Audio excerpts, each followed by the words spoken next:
So, the Royal Society of New South Wales is a not-profit organization, and that is dedicated to advancing knowledge, inquiry, and innovation that benefit communities across the state.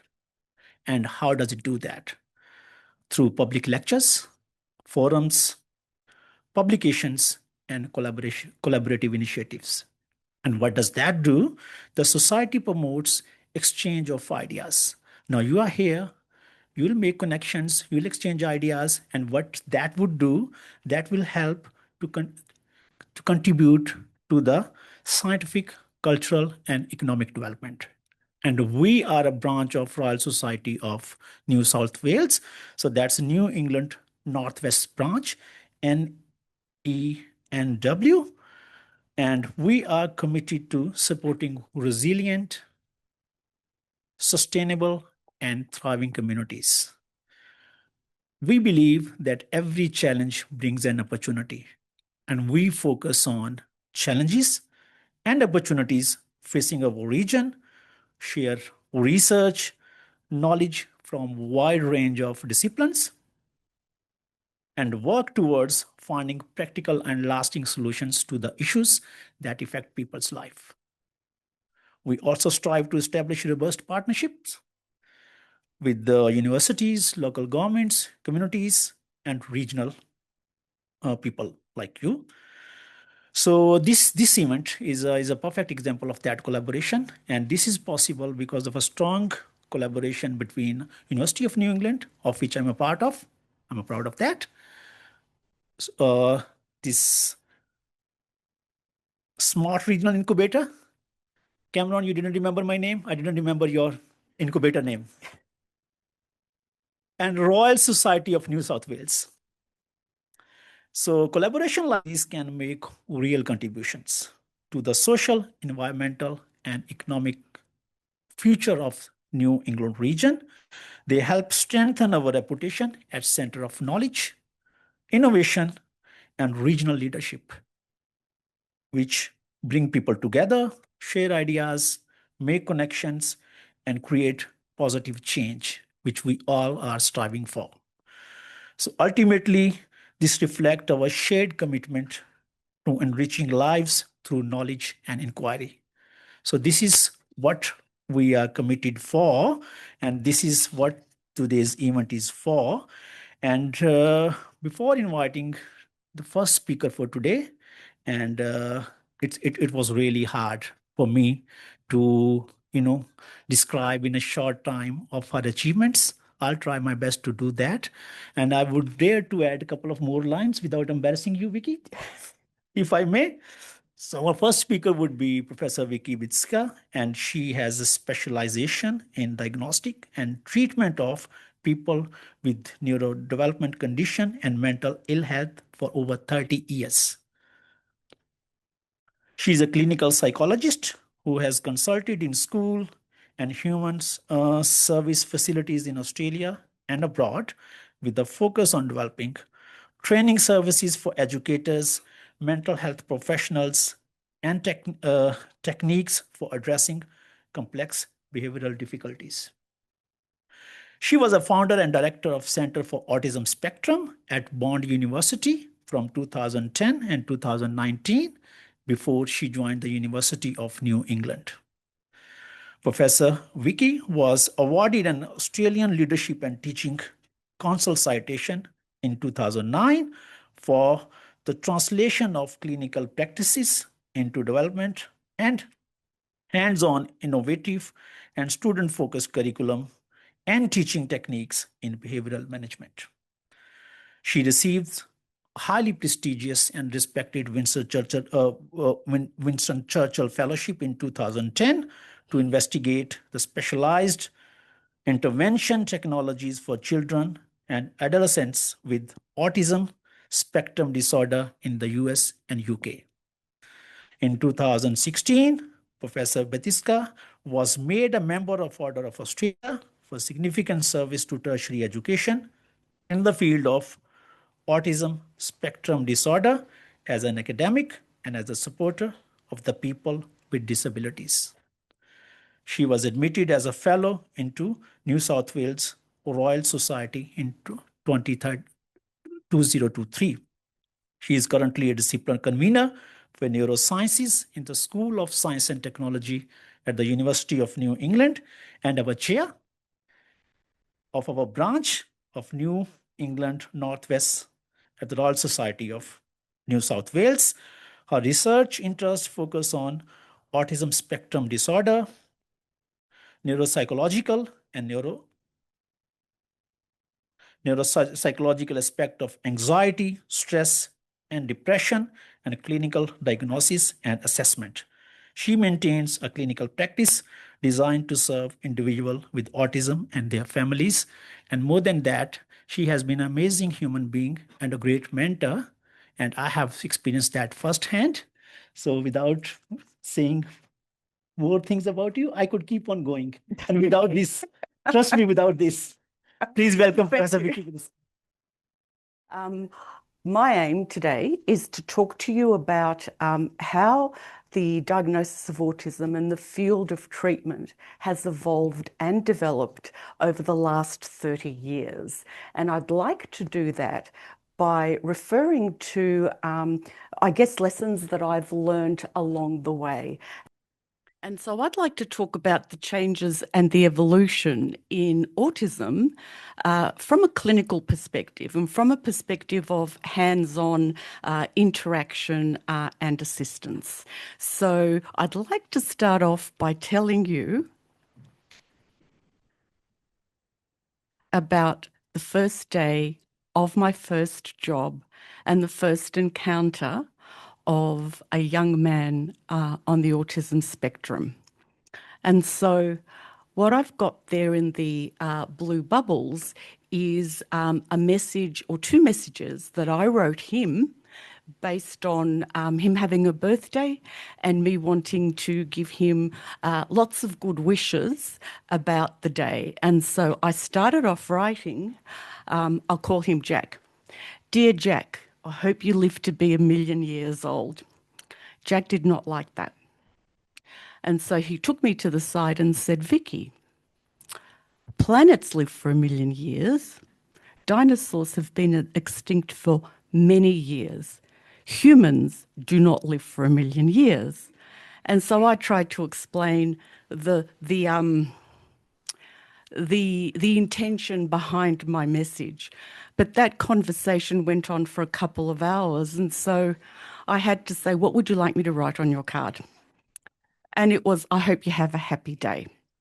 And so that was my first encounter. And that was the first time I thought, I really need to think about this. I can't actually expose these people to the Vicki experience without identifying how they're experiencing what it is that I say and that I do. And so in looking at that message and in looking at my behaviour, I could see that Jack's understanding of language was very literal, and language concepts as well were very fact-based. I don't think wishing a human being to live 1,000,000 years is very fact-based. It's hyperbole, or I should say exaggeration, and that's confusing. It's an unrealistic statement, which I liked, but he didn't. And the interaction with me was exhausting. It wasn't only exhausting to get me to understand how I had gone wrong, but it was also exhausting because he had to keep coming back to convince me that I actually had to change the message. So that's what people on the autism spectrum were exposed to when I first entered the field. But let me tell you a little bit about how the diagnostic process and how we understand diagnosis has changed. And so when I first entered the field in the late 80s, I did start when I was 10 years old, if any of you were thinking about age. So when I entered the field, autism was an all or none disorder. It focused and it emphasised rigidity and obsession.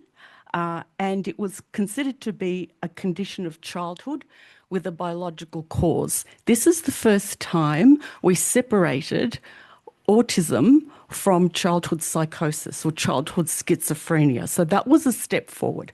That was in the 1980s.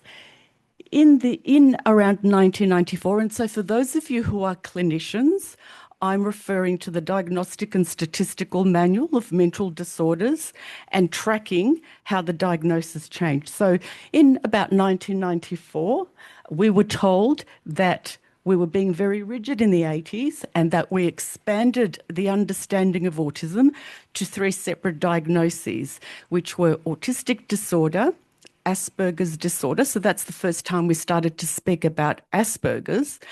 And for people who didn't fulfill all of the criteria for an autism diagnosis, we introduced the label pervasive developmental disorder not otherwise specified. And this is why I could not have a glass of wine before the presentation. I knew I was going to had to say this. And so we differentiated between these 3 diagnoses based on the person's level of intelligence and also communication for verbal ability. But what happened was that in the diagnostic process, we were not differentiating well enough. We didn't have enough information to be able to classify people well enough so that we could offer them appropriate support and treatment. And so around the time of 2013, we merged all of these diagnoses and simply came to the conclusion that autism is a heterogeneous condition and it presents very differently based on the individual that we're working with. Now, the antecedent to that was the work of Lorna Wings. So she was a psychiatrist in England who was very interested in childhood difficulties. She also had a daughter who was on the autism spectrum. So in today's terms, she would have been a level 3 person with autism.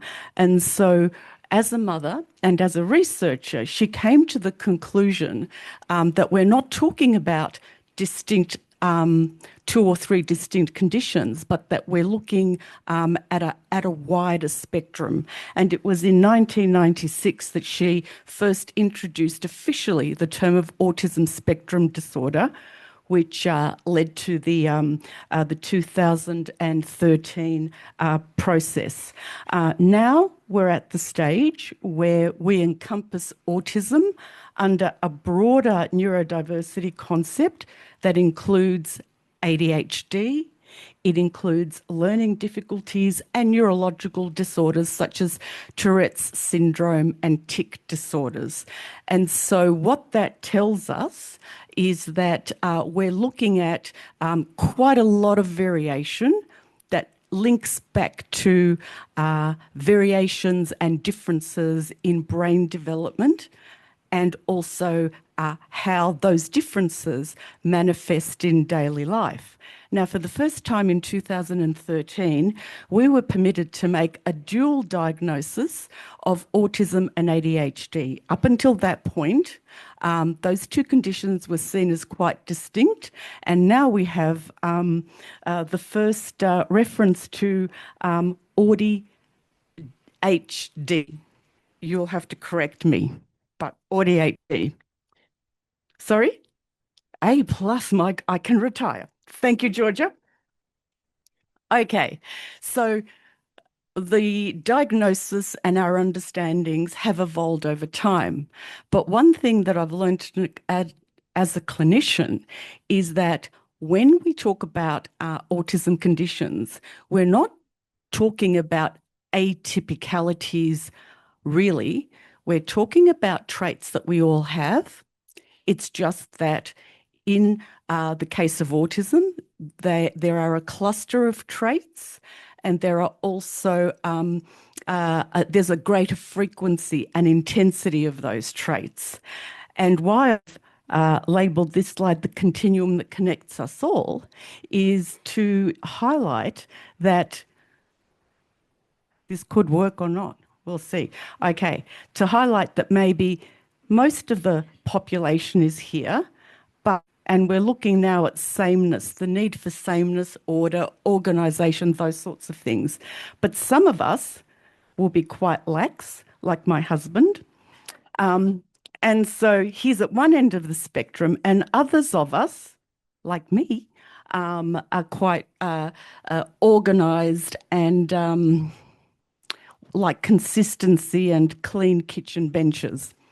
And so where autism falls is they might be here for this diagnostic criterion, but that's not the only thing that's happening for them. And so sometimes when you talk to people who will say, well, everyone's a little bit autistic, or one of the first terms I heard when I moved to Armidale was a professional who said, well, he's a little bit Aspie. I thought, I don't know what that means. So what we're really saying is it is an all or none condition. However, the way in which autism manifests, develops and grows is different. Okay, so the big thing for us now that's shaping our understanding and our practice, our values, and the principles that we use to work with all people from a neurodivergent perspective is to say we're going to be neuroaffirming. And before we even do an assessment or deliver a treatment, well, this is our mission statement. And so if we're going to be neuroaffirming, then the first thing we need to do is recognise that there's inherent diversity of brains, learning preferences, how people cope with stress, and also how they respond to things such as social demand. So we go in thinking, we're all different. Let's find out about this person. Let's move beyond the label. We expect variations in how people respond depending on how they see the world. And one of the big things I would like to emphasise is that my perception is useless and inappropriate, and therapists and teachers' perceptions, can I say this without being having people throwing their pens at me, are not appropriate. It's about what's happening for the person. What are they seeing? What are they feeling? What are they expecting? The third one I adhere to a lot, because I think as I move forward in working with people with autism, I realise how naive and sometimes silly I am. And so what this principle tells us is that we're promoting a naive inquiry process. So when we're, let's say, doing an assessment, having a conversation with the student, trying to manage our child, we're not coming in with an assumption that says, I know why you're doing this. I've seen the pattern. What we're saying is, why are you doing this? Now, we're not asking that question because often the person on the spectrum will say, I don't know. But in our heads, we're saying, okay, why is this happening? In a moment, I'm going to talk about context. And so once we start to ask a why question, we also start to look around us, to look at what's happening and the demands that we're putting the person under. But we're naive, you know, we don't have stable facts. We have working hypotheses that we change as we get more information and understanding of who we're working with. Neuroaffirming principle of, and this is a big one, we highlight lived experience. And so part of the issue for us as clinicians, teachers, lecturers, is that we can observe outer responses, but we can only understand lived experience through what our clients, what our students tell us. And the idea is that we continue that conversation so that we can enhance our understanding. And of course, it implements ethical principles that respect and promote dignity. So we really have focused on not doing anything that has the potential to embarrass, degrade, isolate, or harm the person that we're working with. Okay.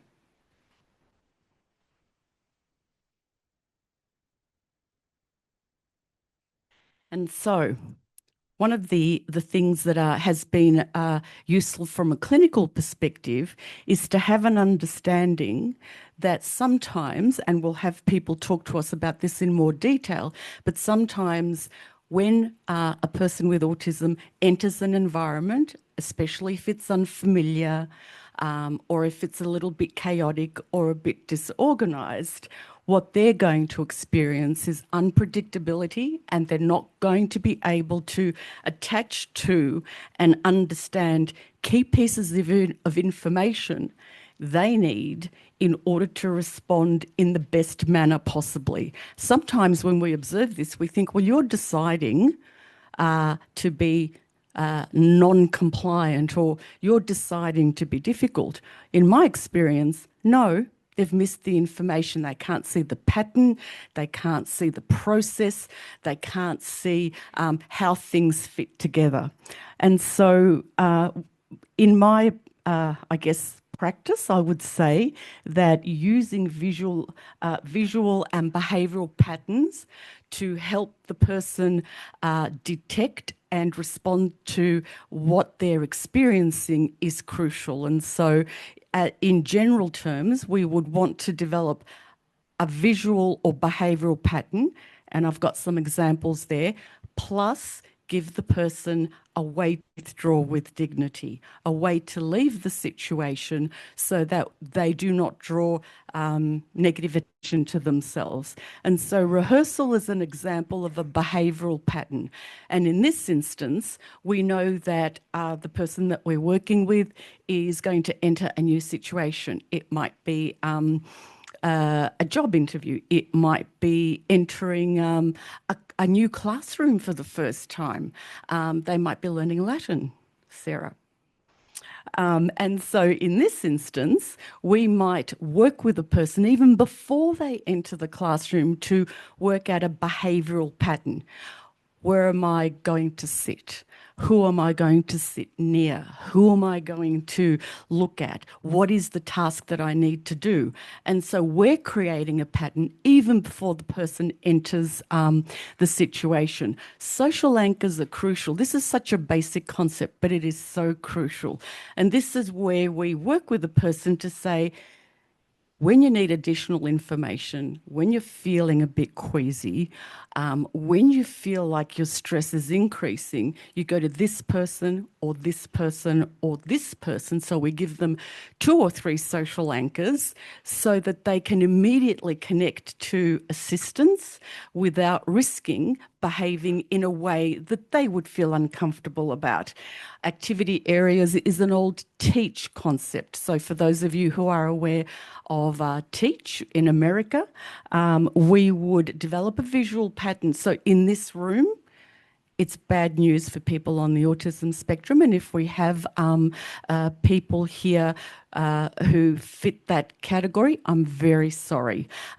So what we would be doing here is developing distinct patterns or distinct areas that signal to the person that this area is about this activity and this other area is about this other activity. So we're using their visual skills to be able to understand the environment. And of course, we need a withdrawal place and a withdrawal process. But most importantly, if we do set up a situation where we're encouraging the person to withdraw, we have a person saying, no, you can't, no, you're not going. Or we organise that you would go in this area, but you know what, you can just sit in this area, still in the chaos, and calm yourself down. So in order to honour withdrawal, we need to respond to it. Okay, here's one of my favourite people. So before then, now, I want to talk about time, memory, and conversation, and in particular, repetitive conversations or repetitive statements. And what's happening here is that a typical example for me and for us who work in the field is that we might be talking to someone and we might start the conversation, let's say, in socially oriented ways, but the conversation becomes about something that the person is usually trying to process, but it's given to us without context. So the conversation might become about an early memory. And an example of that might be a little person who will say to me in clinic, so they might be 8 years old, I had my birthday cake, it had a horse on it, and it was blue. And as we go through the conversation, that was the birthday cake of 4 years ago. And so it's a significant memory for them that they can often use to engage the other listener and also to move the interaction forward. It could be about a previous stressful event, and so it might be a child in a school who continues to talk about so-and-so who pushed me over and bullied me. And as a parent, you're thinking, that happened at the beginning of the year. We're actually in September now. What's going on?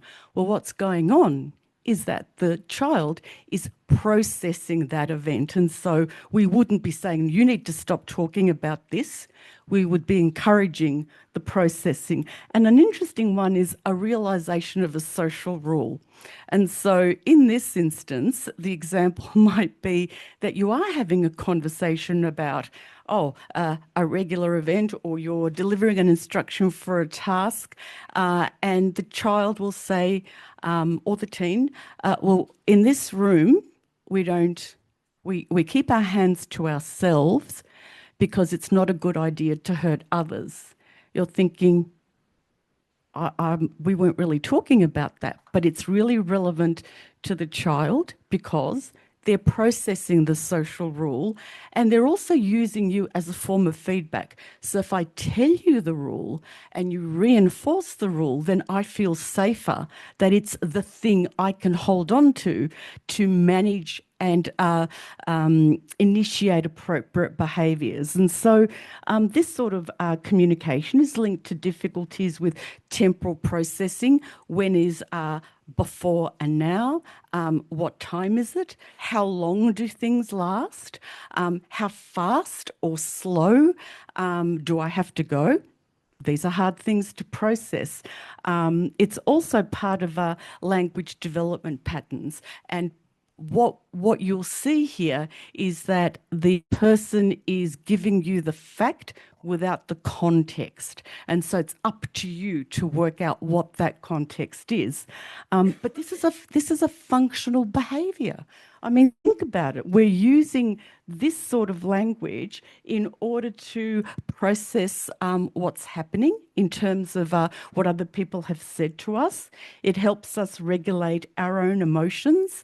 And as people get older, it's a really useful way of initiating an interaction. And so one of the things that I guess I've seen or is being realised in the field more and more is that people on the autism spectrum are so sensitive to social cues and social environments. They're oriented towards people. They want to make friends, and they are excellent friends themselves. And so sometimes the thing I can say with reliability is what I use to interact with others. Okay, context matters a lot. I learnt this the hard way, but I think after 30 years I finally got it. And so what I'd like to say here, and it goes back to what's happening in the here and now versus what has happened previously. And so when we're wanting to understand something the person has said to us, something that they have done, a particular response, and it feels like it's atypical, or it feels like the response is too big, or it's happening too often, I would say to you, the response isn't linked to, let's say, the interaction you're having. It's linked to context. And so for those of you who are interested in treatment and therapy, I would say to you, if you don't do a contextual analysis, then you're not going to deliver an appropriate treatment for someone on the autism spectrum. And so as a minimum, or at a minimum, I would say, okay, you need to learn how to use this thing, Vicki. Okay. So let's say this is where the person is, this is where you are, and the action's occurring, and you're a little bit suspicious or confused about the responses that the person's giving you. I would say go prior. So for those of you who like terms, look at distal setting events. So these are incidents that occur days or hours before the now. They could be pain.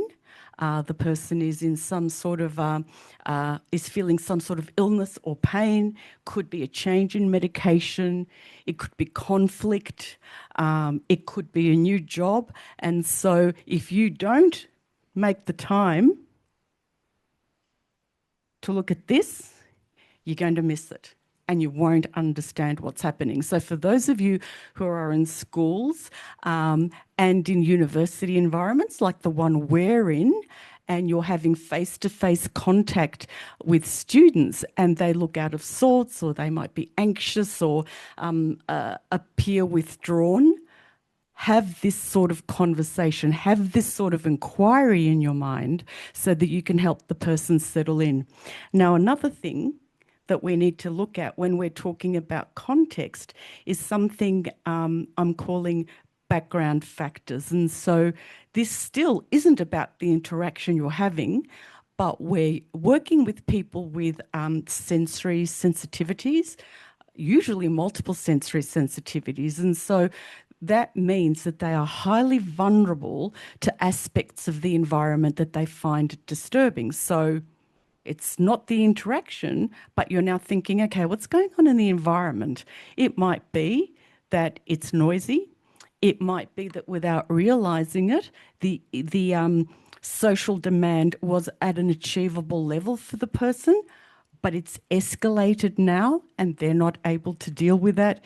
It could be the absence of a familiar support. And so one of the things, one of the things that I have seen over the time is a lot of effort in developing appropriate supports, in trialling appropriate supports, and in using them.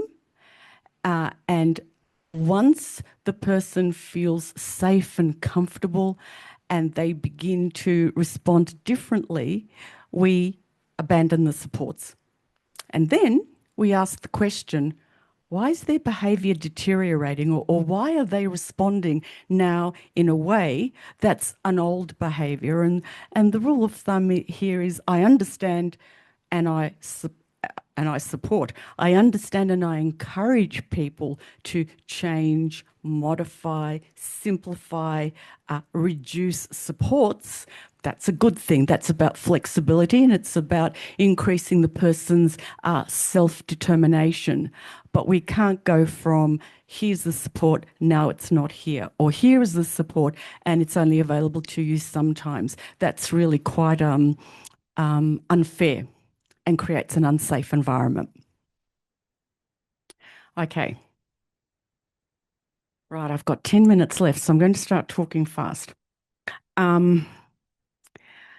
This slide has a lot of information in it, and I'll see if I can go through it in a way that I can give you a meaningful message. I guess the message in this slide is this. When you're talking about something that the person finds distressing and they're at the point where they're really needing to withdraw or escape, once again, when you're at that point, you've possibly missed a whole lot of things that have happened beforehand. And so I would sensitize you to making an assumption, and so this is inner somatic. These are things you can't see, but the person can tell you about. you can see this, and this is the one you normally respond to. And so at this point, I'd like to tell you that most people who I have worked with on the autism spectrum enter even a familiar situation with a pre-existing level of anxiety. So for them, it isn't, oh, I'm feeling comfortable and I'm walking into this room or this session. It's, I've made a big transition and I'm already feeling settled and prickly, and I don't quite know what's going to happen to me. So make that assumption when you're supporting the person and attempting to understand them. And so this is how they come in. What we would be looking for here are slight behavioural indicators that, of course, vary with the person. Now, it might be that you do get a look that says, I need help, but you might get a giggle. You might get a statement, a standard statement, which really is about, this is my best effort to say to you, if someone doesn't help me, things aren't going to work out well for me or anyone else. If we miss this, then what we're likely to see is more rigidity and lower tolerance to social cues, such as it's hard to focus on an instruction, it's hard to be in a group, it's, you know, things need to go according to plan now because the person's really struggling. And then, oops, what's going on here? I'll just run you through my presentation very quickly. Did you get that? Okay. And so what's happening here is that the person's probably used every single coping mechanism that they're able to have access to, and it hasn't worked. And so what have we learnt from this? Let's have conversations about inner experiences. Let's possibly start writing statements that appear a little bit unusual, but a person's way of saying, oh, help, you know, I need something from you. Let's start connecting with the person. All right, hold on till you burst. I love this one. This one's about a situation where the person could be at work, they could be in a social setting. I'm not talking about just children now. I'm talking across the age range, and they've done so well. They've been socially interactive, they've been funny, they've been humorous, they've enjoyed the interaction, but it's come at a cost. And so what happens there is that once the person goes home, then there's a release.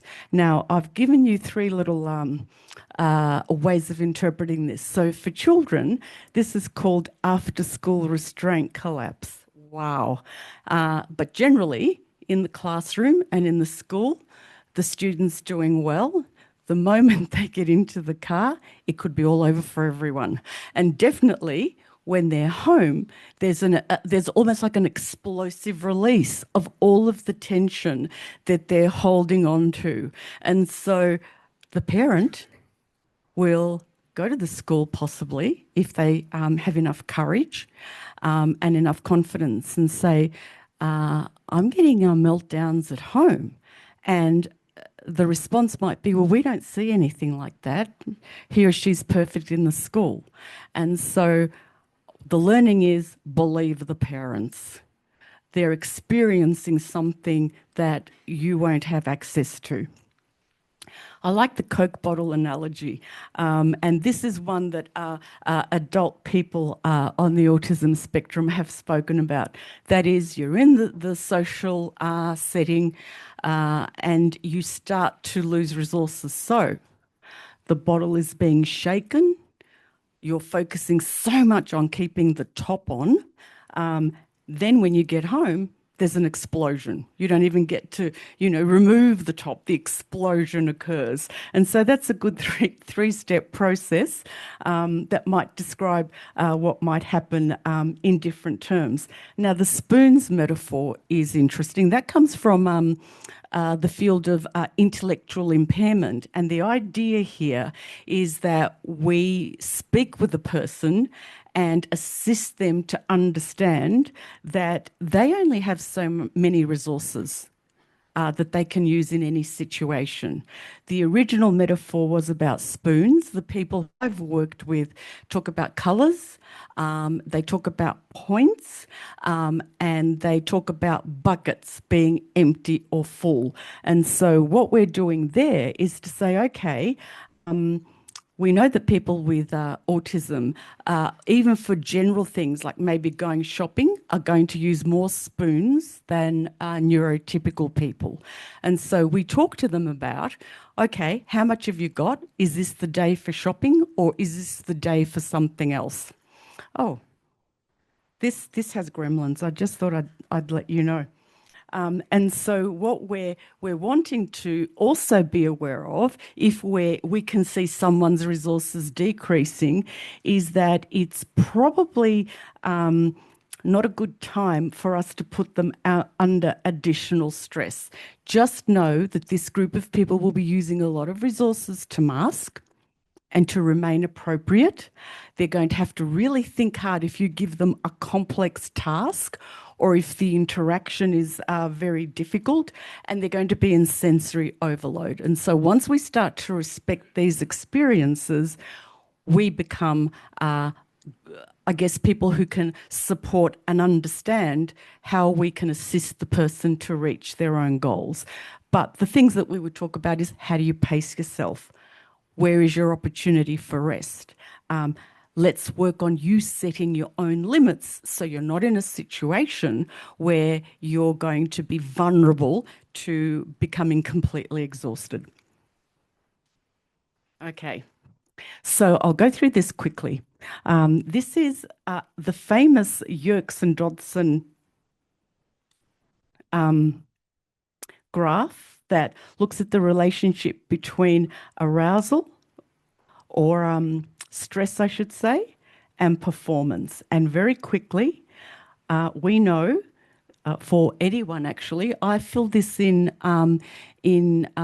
collaboration with the people I work with. So I'll have my little diagram, they'll have their little diagram, and we fill in what would need to be happening around us for us to feel quite bored and experience a deterioration in our performance. What's our sweet zone? So where are we likely to have optimal performance, but also enough room for growth and development?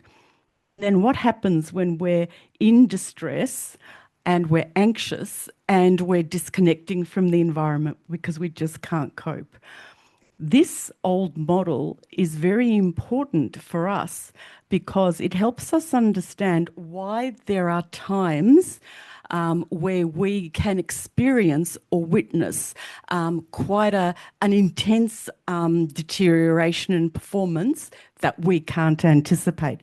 But what we know for autistic people, high arousal adversely impacts attention. So if someone's losing attention, a good question to ask is, okay, what am I getting them to do? What's the demand here? Is it too big?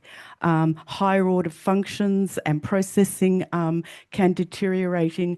Decision making can be really hard. So this isn't the time to say, what do you want to do? What's your decision?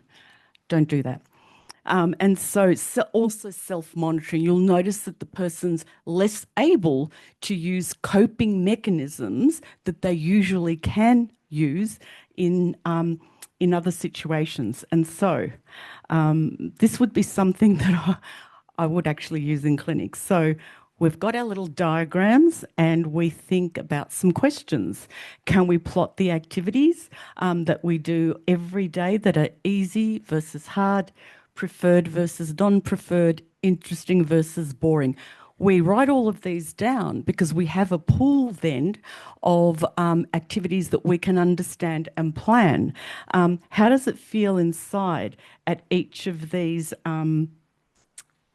levels of stress here? And if we're a teacher or a parent or a therapist, a good question is, what can I focus on? When I'm talking to you or looking at you, tell me what I can focus on that will help me determine or understand, oh, things are getting difficult and so needs help. And can we work on a signal to help me know when you are struggling? So let's say you miss the focus bit. If there's a reliable signal that has been negotiated and responded to, then that's a way to assist the person. Okay, empathy. All I'll say about this slide is that it has come to me over the years that if we don't have empathy, we really shouldn't be working with autistic people. Just don't do it. Become an accountant or an HR person, but don't do this. So empathy is very... I've offended maybe 2/3 of the audience, but what the hell? I'm near the end of my talk. There are no consequences for me. So when we come... Oops, see? I'm being punished. When it comes to empathy, the big thing that we need to be thinking about is its empathic responses validate the person's experiences. They encourage the person to feel that they're in a meaningful union and that they are getting understanding, warmth, and connection. So the model that I've used to talk about empathy is the SPELL model. It was developed initially in the early 70s by the National Autistic Society in England, and it's an overall approach. It's not about strategies or principles. It's an overall approach of how we would orient to someone with autism in order to understand them and support them. I want to talk about 3 components of empathy because we don't often follow through on all 3. And so I would say we're very good at cognitive therapy, and this is, cognitive empathy. This is where we understand the person's perspective and feeling state. So we're interacting with them and they get the feeling, or what clients often will say, oh, you get me. So that's a processing aspect. Empathy is also about emotive components, and this is where the client feels safe because they do believe we are standing shoulder to shoulder with them and without any overt effort feeling what they are feeling. We're also quite good at this one. We're often not very good at the third one, and that is implementing actions to support the person to deal with the demands that they're facing. And so part of empathy is that we step in and say, how can we help? How can we make it easier for you? We need all 3. And without behavioural empathy, I think we're leaving the people that we're interested in to flounder, to feel confused, and to feel disconnected. Very quickly, we did, and my research assistant of the time, Kate, is responsible for this. We did an extensive literature search, and this is what students said about what empathy meant for them and what gave them the greatest peace. I won't go through these in detail, but if you see the pink ones, having escape spaces, people recognising that they're struggling before the big thing happens, having a designated person or place that they can go for assistance. And the one that I will talk about is monitoring peer interaction. So this applies to schools. And what students talk about is that if a peer is identified as a friend that teachers and educators monitor that relationship, because it might actually turn into something else, such as bullying or teasing or some other difficulty that the student is experiencing, but we're not picking up because we've decided that it's a friend and it's always going to be the same. And that's something that they mentioned quite a bit. Okay, so let me finish by giving you a quote from one of my favourite philosophers, Epictetus. He said, "Know first who you want to be and then become it." So here's my challenge to you. As a community, what do we want to be? How are we going to become it? How are we going to connect to make it happen? Thank you. Okay. I'd like to introduce our next speaker, Dr. Wayne Arnold. He completed his PhD in Neuroscience at the University of New England in 2025. His PhD research aimed to improve our understanding of masking in autistic people. He did this by evaluating the research knowledge about masking, offering some alternative theoretical perspectives, and developing a new way of measuring this behaviour. Wayne was diagnosed with autism when he was 16, and his own lived experiences have informed his approaches to researching masking, as well as his ongoing research projects on autism and mental health at the University of New England. Please welcome him. Thank you, Vicki, for that warm welcome. So good to see so many faces here. Anyone heard of camouflaging or masking? Put your hand up. Quite a few hands, but also some that didn't come up. This is a definition from the research. So it's the strategies that autistic people use to hide their autistic traits, fit into the social world, and avoid stigma. Stigma is the negative perceptions, attitudes, beliefs that some people hold about certain identities. In this case, it's about autism. So when autistic people use masking, they use that to avoid all of that stigma and fit in, avoid experiences like bullying and this kind of thing.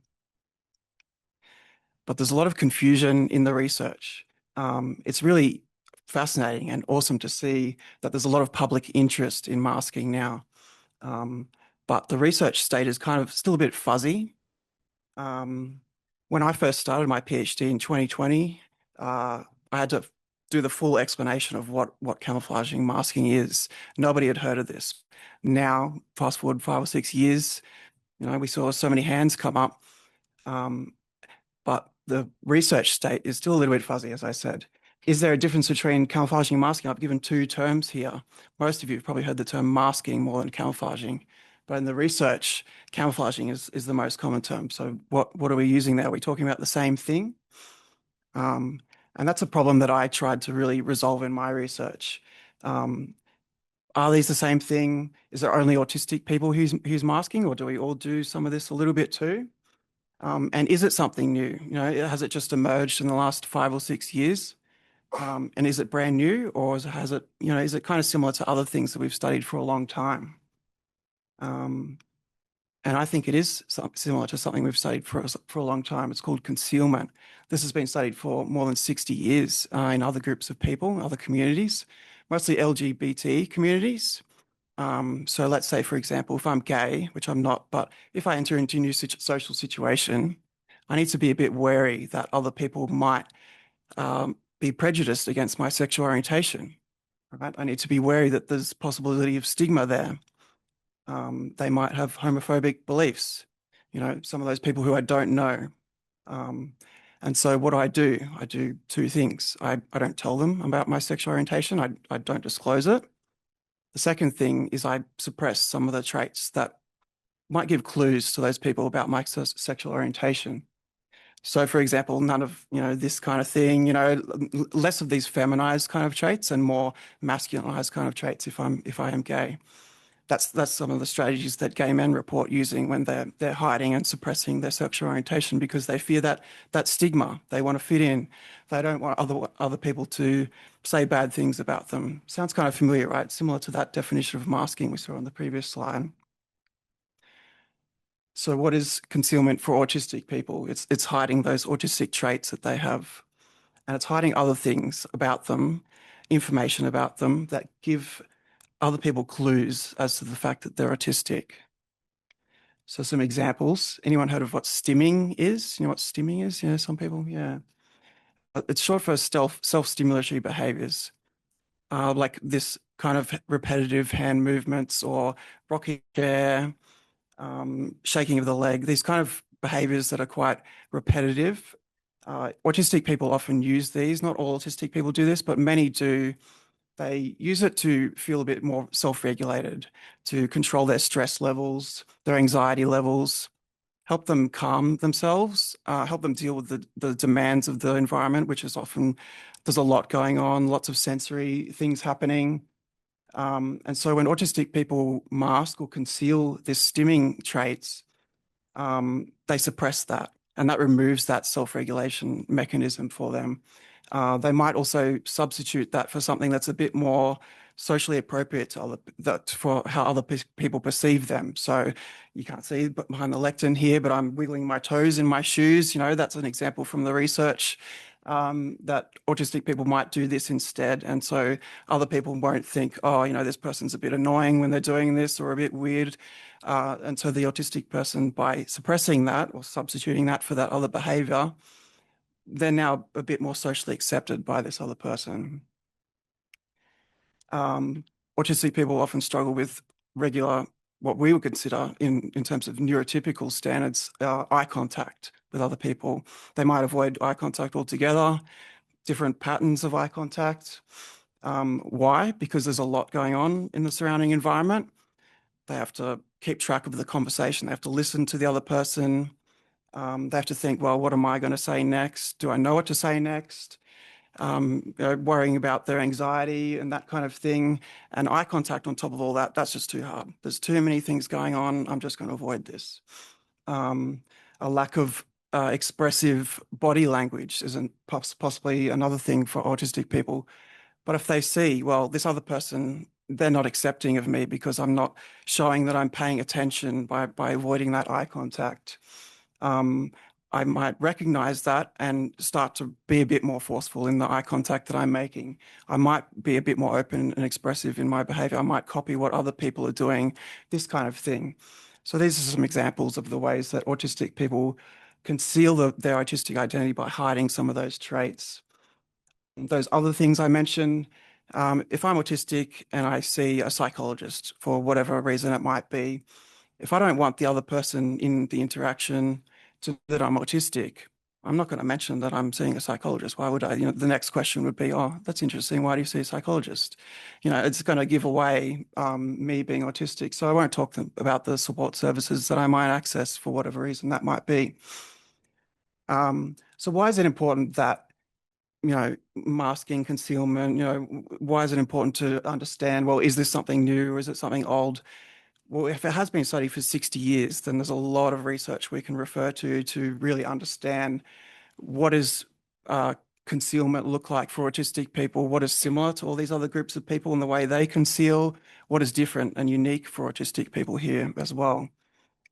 So part of my PhD, I developed this theoretical model called the feedback loop model of autism concealment, or FLAC for short. If you've never seen a theoretical model like this before, this is basically just looking at a chain of logic here where we start here, we see how the behavior develops. We see some of the motives for why people are using this behavior. These are the strategies that they're using to conceal their autistic self.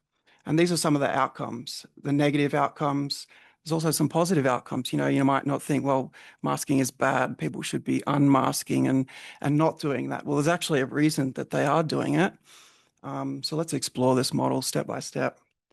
And by the way, there's also a few things with an asterisk there, a couple more down here. These are the things that we've seen uniquely in autistic people when they conceal. Everything else without an asterisk, that's similar to all these other groups of people who conceal, like that gay man that I mentioned. So we start here with the autistic traits, up here, not down there. If I'm hiding my autistic self, I'm targeting those autistic traits. Those are the things that I'm hiding from other people. Why am I doing that? Because those autistic traits are not perceived positively by many other people in society, right? There's this stigma that I'm exposed to. Vicki mentioned the bullying and the peer interactions, which is very common for autistic people. 44% of autistic people at some point in their schooling years are targets for bullying. 15% of non-autistic people, that's 3 times greater likelihood that an autistic person is going to be a target of bullying. It's a pretty stunning number. And the reason is that their autistic traits are not perceived positively by other people. You know, if I'm doing this kind of thing, other kids are going to think I'm weird. What does the autistic person think about that? I'm weird. The other kids think I'm unusual, I'm different. I'm unusual, I'm different. They internalize this stigma. It becomes part of who they are. It meshes with their self-identity.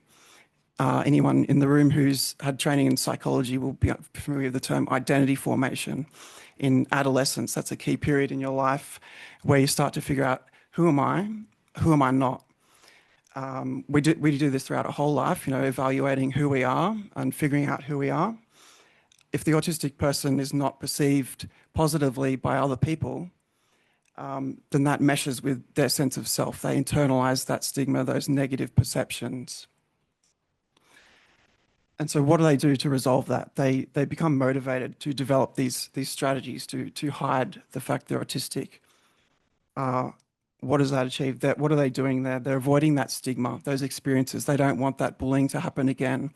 They don't want those experiences of prejudice or discrimination to happen again. Anytime an autistic person goes into a new social situation, they might anticipate, you know, something bad might happen. You know, what if I say the wrong thing? What if I do the wrong thing? They anticipate that stigma. Inside that social situation, you know, the other kids over there are pointing at me and going like this, you know, laughing at me. I'm perceiving that they're seeing me as, you know, whatever, however they're seeing me. I'm perceiving that stigma. I want to avoid all that. You know, I don't want that to happen. So I develop these strategies to conceal myself. I want to fit in, these social and relational goals. I want to fit in with other people. I want to make friends. I don't want to be bullied. And I want to meet functional demands at school, university, work. These environments aren't developed for me. They're not an inclusive space. And so to get by, I copy what other people are doing and this kind of thing. And so I develop these strategies. What does that mean for me? Well, it actually works, right? I avoid that stigma. I feel more safe in these social settings. I do make friends. I do fit in. I feel more socially connected. I do function better at school, at work, at university. So it has these positive outcomes. And what does that do? That reinforces the behavior. It keeps happening. I keep masking. I keep concealing myself. It's working for me. The problem is it also leads to these negative outcomes for me. It really strains my mental resources. You know, it's really exhausting, fatiguing. Every social situation I have to think, well, what am I going to do? How am I going to present myself? What am I going to say? It strains my mental resources. My cognitive load increases with every social situation. It's really demanding, really fatiguing and exhausting. I start to worry. Have I said the right thing? Have I done the right thing? I go over that over and over and ruminate about that. You know, these feelings of internalized stigma that I'm different, I'm weird, the other kids or the other people think, you know, that's this and that about me, that becomes reinforced. I'm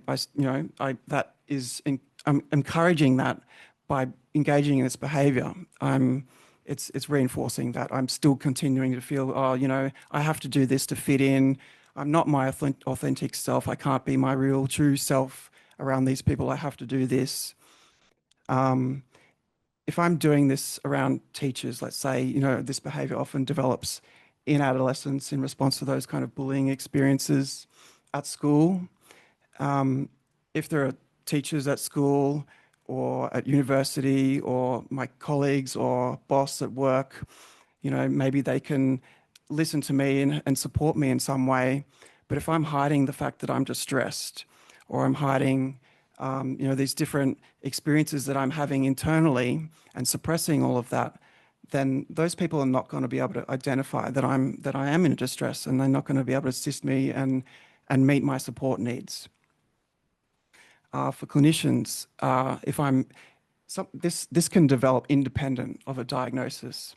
You know, if I'm not diagnosed until later in life, I've learned how to do this throughout my whole life. If I'm referred for an assessment with a clinician, that clinician is not going to be able to tell, or have a less likelihood of being able to tell that I'm autistic, right? So this is thought to be a major contributor to delays and inaccuracy in autism diagnosis. And you might think, well, isn't the rate of diagnosis increasing of autism? It was, when I was diagnosed about 20 years ago, it was 1 in 100 kids are autistic. Now it's about 1 in 30 in Australia. And we're still thinking, you know, that there's a lot of people out there who have been doing this kind of thing their whole life who perhaps are still not receiving the diagnosis that can help support them and identify their support needs. Long-term negative outcomes, this can really weigh someone down. Feel burnt out. Anyone here an academic ever felt burnt out? or changed a job because you're feeling, you know, this is weighing me down and I want something new. Autistic people feel this sense of burnout chronically. There's, you know, the whole world is very demanding. There's a lot going on. I have to think about how I'm hiding myself, my autistic self, in every social situation.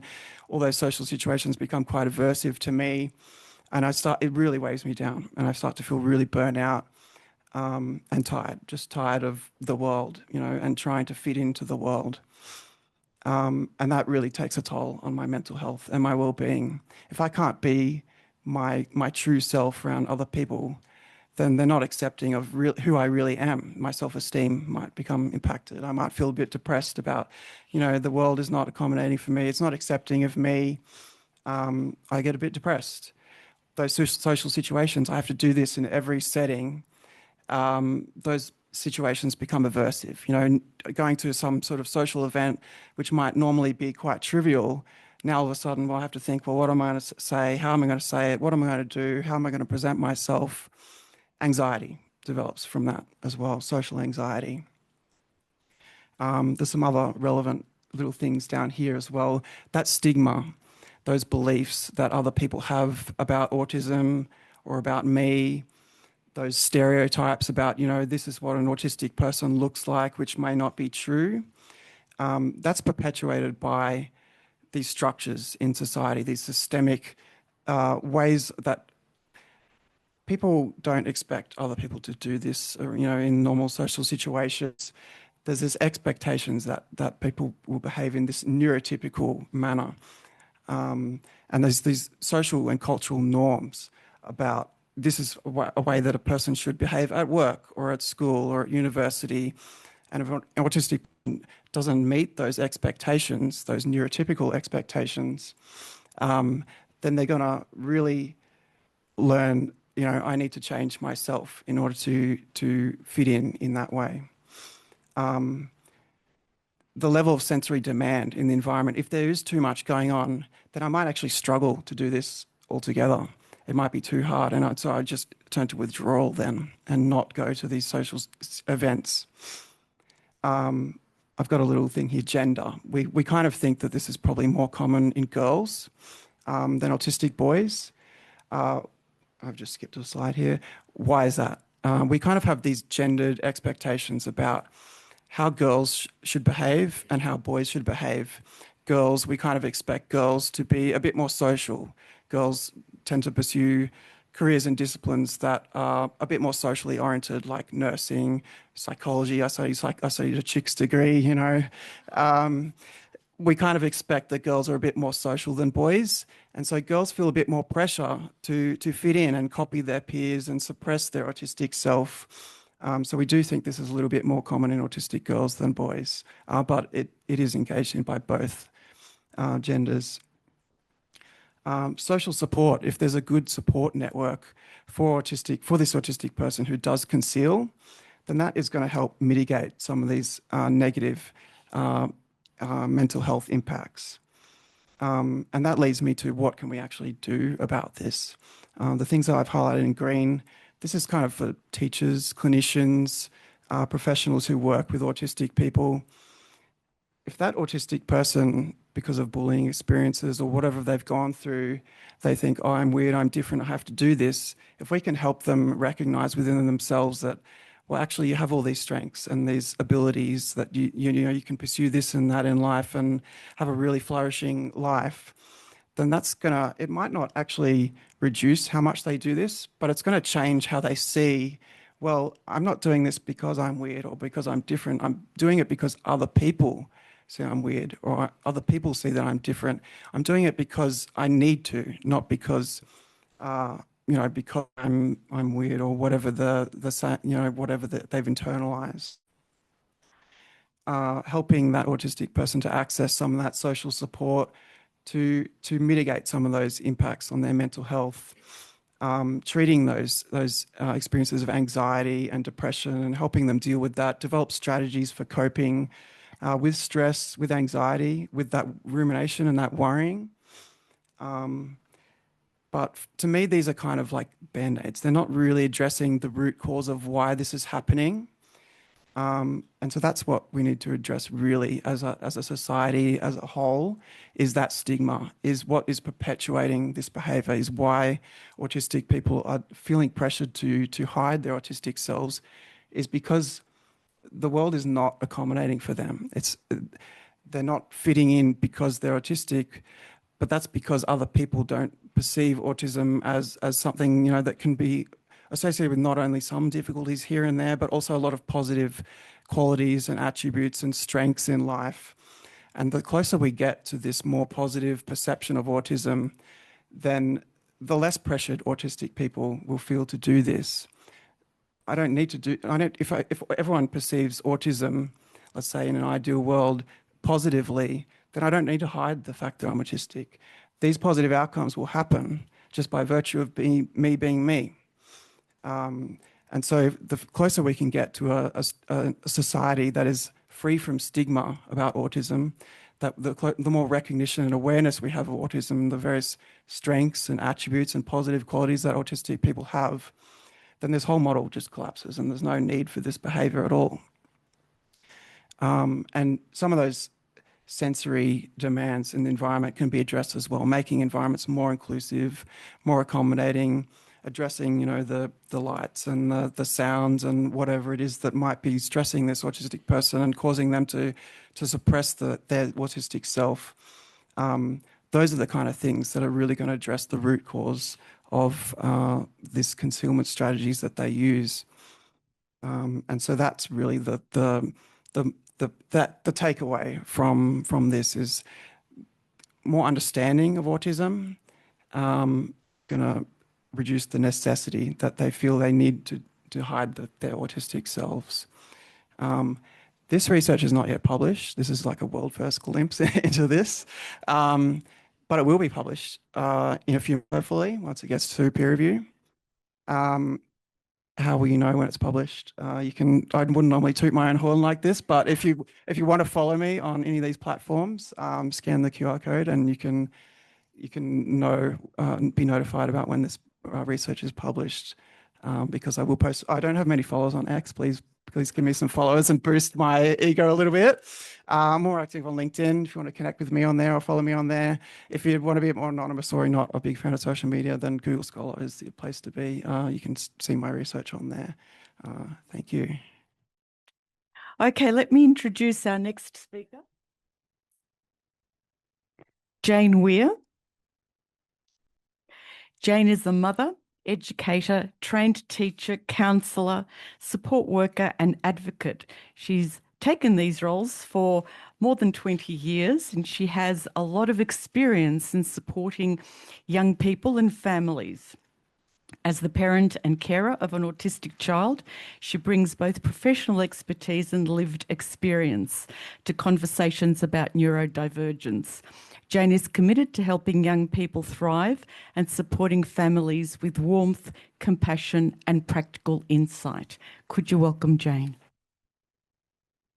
So thank you, Vicki, for inviting me to share my journey as an educator, as a parent, as a friend, as a support worker, as a supportive, I'll hold your hand and we'll go to this NDIS meeting, as someone who wants to give anyone in this world a voice if they can't speak for themselves.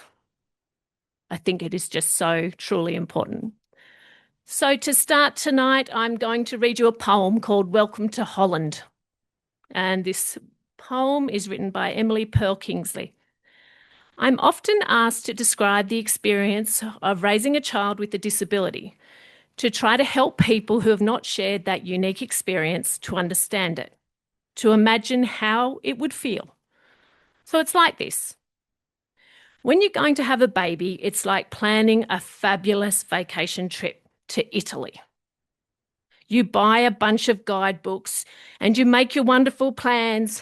The Colosseum, the Michelangelo's David, the gondolas in Venice.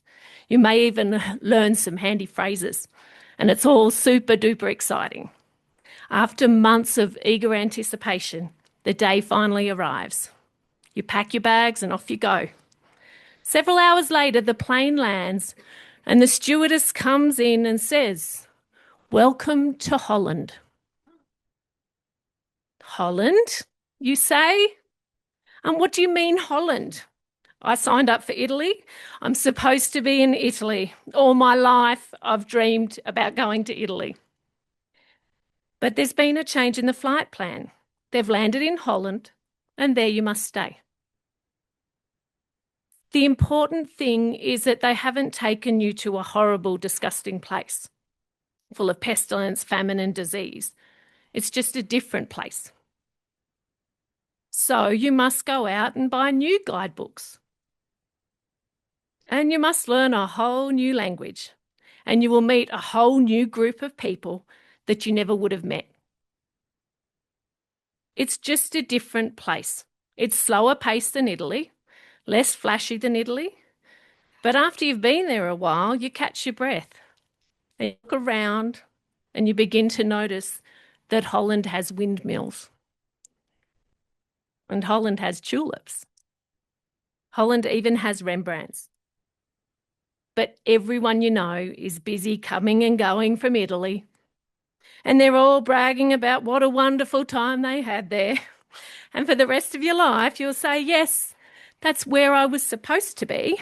That's where I was going. That's where I had planned. But if you spend your life mourning the fact that you didn't get to go to Italy, you may never be free to enjoy the very special, very lovely things about Holland.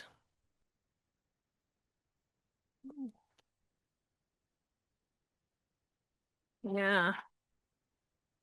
I read that as I was waiting in a paediatrician's office. And I said, oh my gosh, can I have a copy of this, please? And then I put it on Facebook and shared it to everyone going, this is my life, guys. Like, this is looking into what's actually happened to me. I had 2 children. We went to Italy first. And, you know, I'm an educator.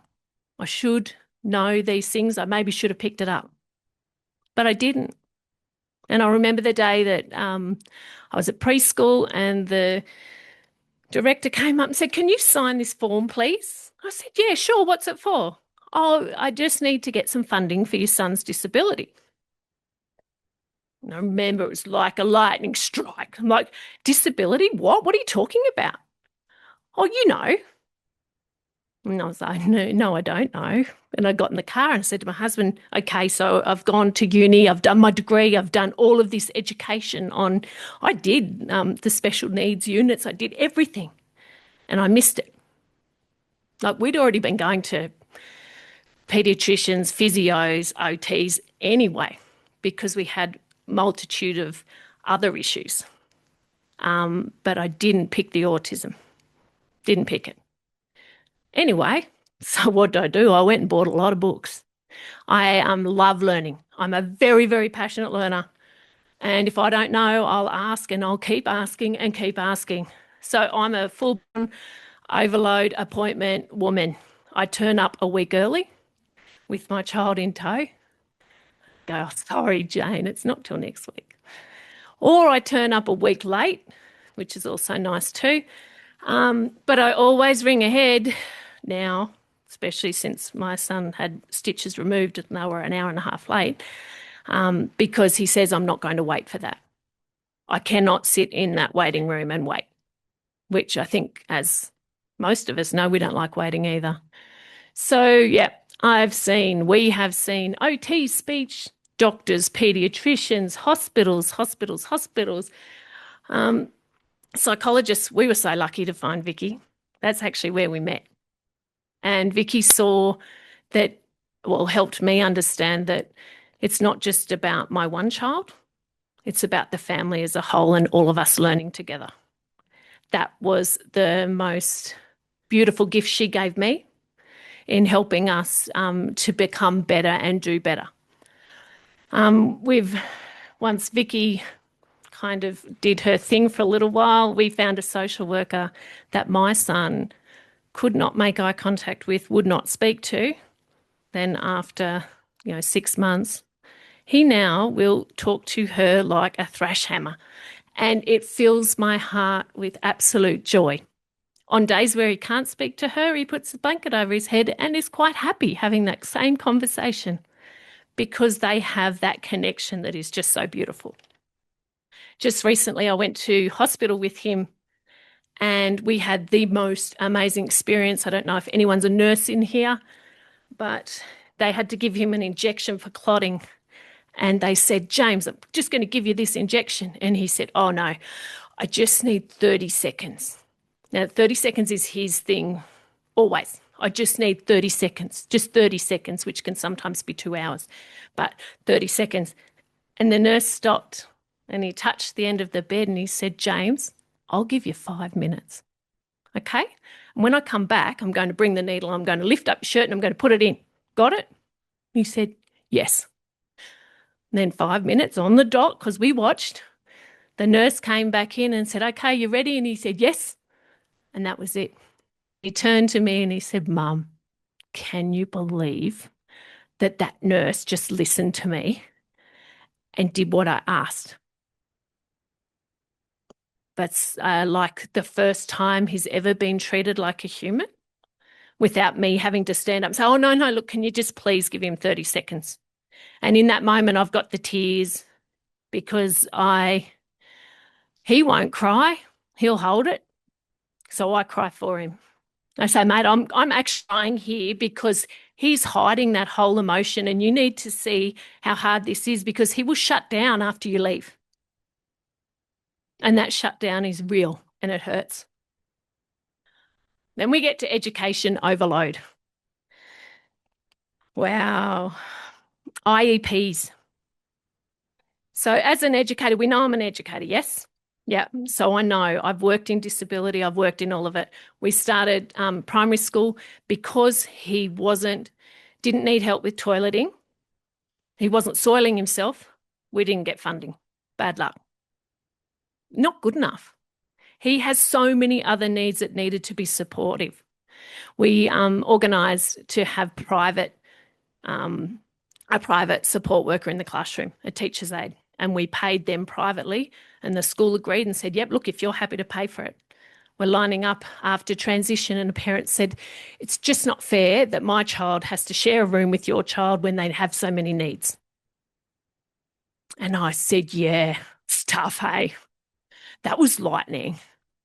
If there's anyone that has a sensory need with thunderstorms and you need to move somewhere to feel safer, please just go out there. There's some littler rooms out there, because I know a lot of my young people that I work with in support work hate thunderstorms. Anyway, back to it. So I was going to IEPs. I get off track.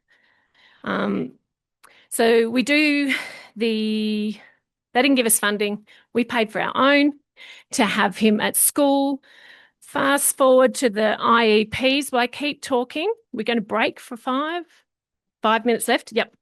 So IEPs, if they want you to do them, say, will you use them? Say, okay, absolutely, I will meet you for that meeting. Will you use them? Will you read the psychologist's report? Will you read the social worker's report? Will you follow up? We had so many days. James also has separation anxiety. We wouldn't go to school every day from kinder to end of TAFE. I had to pull him out of the car and take him up and put him in that room. He would mask the entire time. He would conceal it. He'd get home and then shut down. But he did what he had to do to get through. And, you know, TAFE was pretty amazing. He did that all in 1 year. Can you believe that he didn't have to go for 2 years to do year 11 and 12?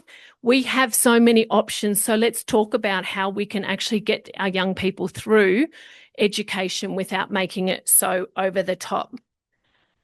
As a parent, I've asked why. If I had, what if next time I will do better. Next time I will see that I can't put 2 appointments in one day because it just causes burnout. Next time I will actually text his siblings and say, tough day at home, maybe say nothing. And then what do? They're like, yay, no. So the confusion, assumptions, which everyone's talked about, the challenge of everyone changes but me. I stay the same, but everybody else changes. Why? We've overcome many challenges, which has made him so super duper resilient. But for me, that burnout, I did burn out and I have burnt out many times. I'm a bit like this. And I look at people that are still looking after their adult children and just take my hat off to them because I know how much work they have to do every day just to regulate their own children. So to embrace Holland, I have the most amazing, kind, gentle, loving, passionate, talented, beautiful boy, 17-year-old. He's a boy still. He's still my baby. But I'm constantly consistent in what I do. I need to be consistent.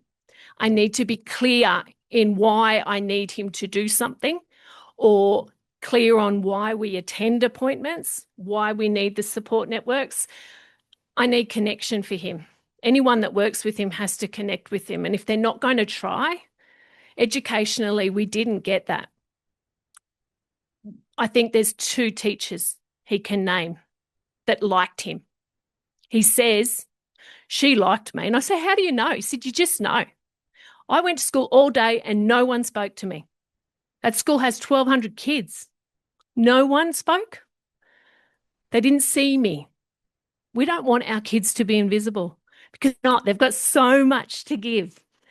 I use media all the time. I take photos of my husband and say, see that, like, what do you call this wrinkle thing? That's Dad's angry face. And he says, really? Yeah. So then, you know, as years came on, he'd go, oh, he's angry. Yeah. Use media, watch movies, talk about it. Is that behaviour appropriate? Why not? Why? Always, what is achievable for me right now? Because if I'm not regulated, I can't regulate another person, can I? And then what is achievable for them? What's today? What's tomorrow? Is it going to be a next week job, next year job? Advocate. If you can't do it, I will come and hold your hand. I seriously will, because I believe we need more people that will stand up for one another and stand up for these beautiful people. I went to a course about being a lighthouse. And I think the biggest thing as a parent of an autistic child is not to get, and as a teacher, do not get in the water with them. When they're having their tantrum, I'm just talking about kids at school tantrum, not meltdown.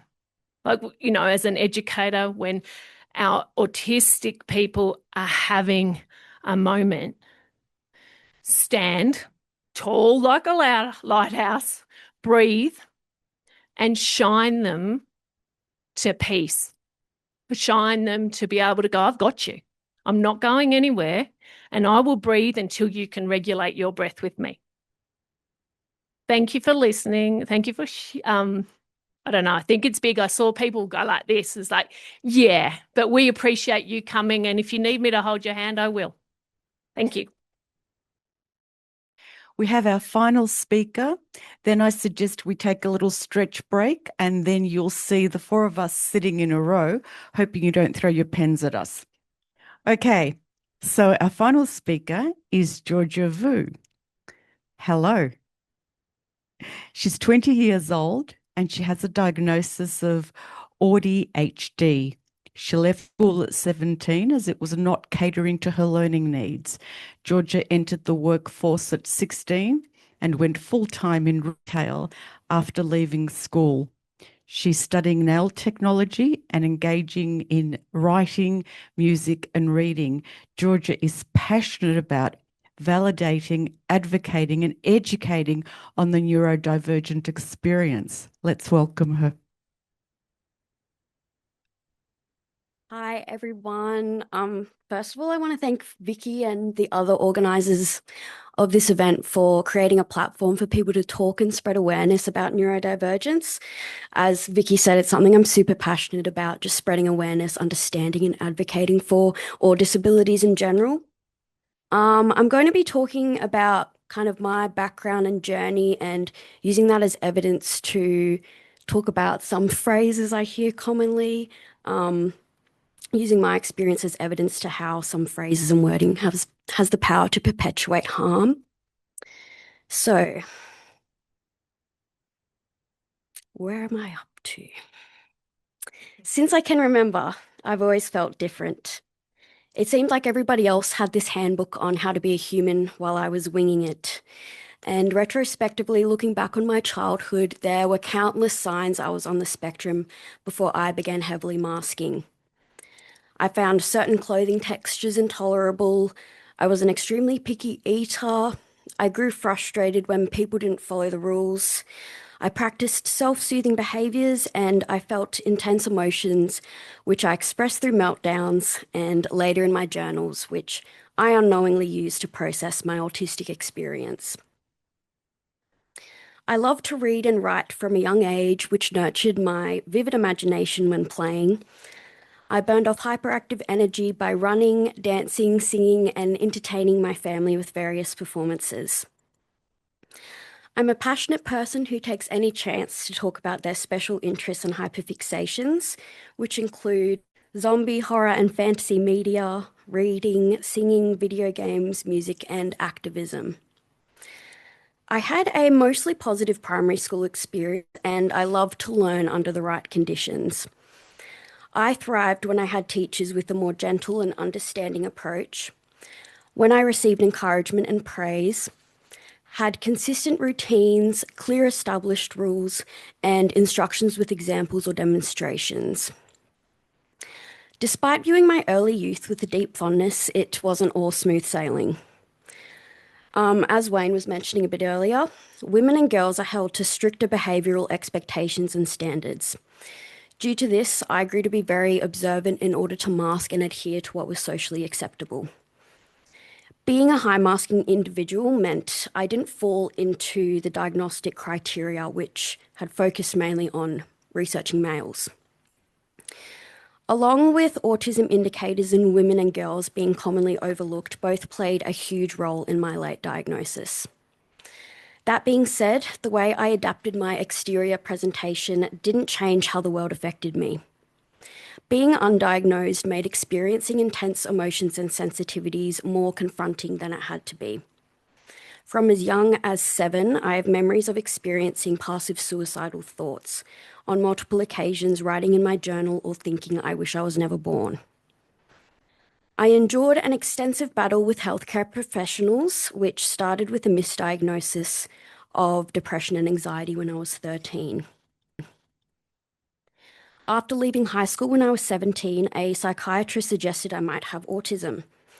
I was diagnosed with level 1 ASD, then later reassessed at 18 and diagnosed with level 3 ASD and combined ADHD. Having a diagnosis to identify the causes of my symptoms was empowering and validating. It felt like a light bulb went off in my head and everything had an explanation now. But being diagnosed brought a new challenge, battling stereotypes. Throughout my life, I've heard many phrases influenced by the ableist ideas subconsciously ingrained into all of us. Most of the time, these words are said without bad intentions, but it displays an all too common ignorance to how words have the power to perpetuate harm. When I disclose being on the spectrum, the response I usually receive is something along the lines of, "I never guessed," or "Really?" On one occasion, someone fully discredited my diagnosis behind my back. Being diagnosed late led me to struggle with imposter syndrome for years, and hearing this sentiment further amplified this. A specific view exists around what it means or looks like to be on the spectrum, when in reality, neurodivergence doesn't come with a look. I faced the challenge of needing to justify my disability to myself and others because I didn't fit someone's characterization of autism. Telling someone I'm on the spectrum has an added layer of vulnerability, since it's usually in the pursuit of being better understood. This initial response means that the opposite has probably occurred. It's discouraging when you know you're being compared to autism stereotypes because the validity of your diagnosis is being questioned. Feeling misunderstood is often more profound for neurodivergent people, and it creates barriers when trying to form meaningful connections. So what would I prefer to hear instead after disclosing my disability? Something along the lines of "thanks for telling me" would be meaningful in acknowledging the strength it takes to reveal a diagnosis. It also would indicate a lack of biased opinion surrounding neurodivergence, acceptance and validation for your experience. When someone says "you're so high functioning," it's usually intended as a compliment, but this is problematic for a number of reasons. This statement inadvertently encourages the suppression of autistic traits through being praised for conforming to societal norms. A high-functioning presentational label isn't reflective of someone's lived autistic experience and challenges. Rather, it's reflective of how tolerable a neurodivergent person is deemed during select interactions. The incorrect use of the term high-functioning disregards the complexities of the neurodivergent brain, the external pressures someone has endured to mask so effectively despite the personal toll. The ideologies that shape this term center around how neurodivergent people compare to neurotypical people, rather than how our surroundings affect us and the way we perceive it. The current terminology of levels and being categorized as high versus low functioning causes people to overlook the diversity within the neurodivergent population. Instead, I prefer the terms high masking or low support needs. These align more with the autistic experience and differentiate between the two contexts in which the term high functioning is used. Being perceived as high functioning influenced my initial level 1 diagnosis. And people can be confused when I tell them I have level 3 autism because they immediately associate that level with a low functioning presentation. For example, when I'm able to work, drive, or present at events like this, I don't fit into the stereotypes surrounding level 3 autism. The autism spectrum is commonly and inaccurately pictured as a linear scale.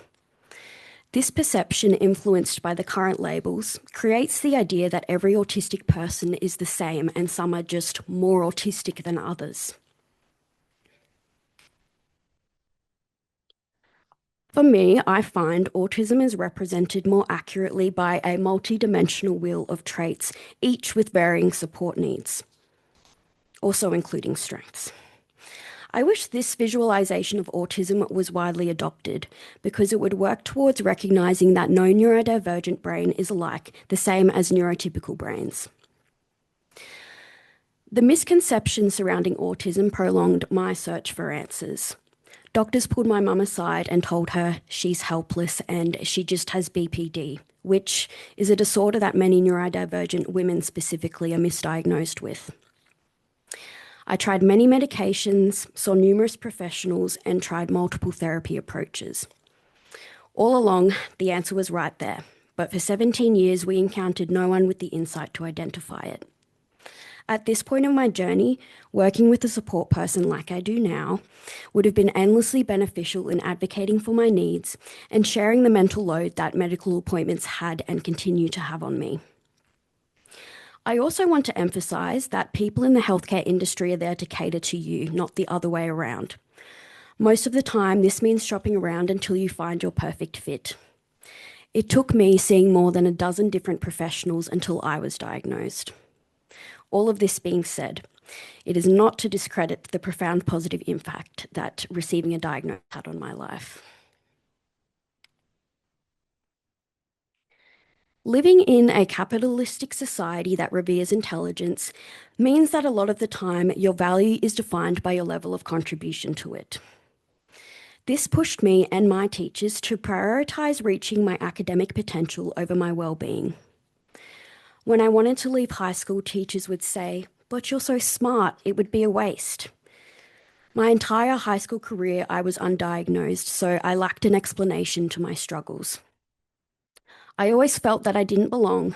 I had to work to be like my peers by observing and adapting my behaviours based on theirs. I was navigating this while struggling to regulate my emotions, interpret social cues, and process sensory stimuli.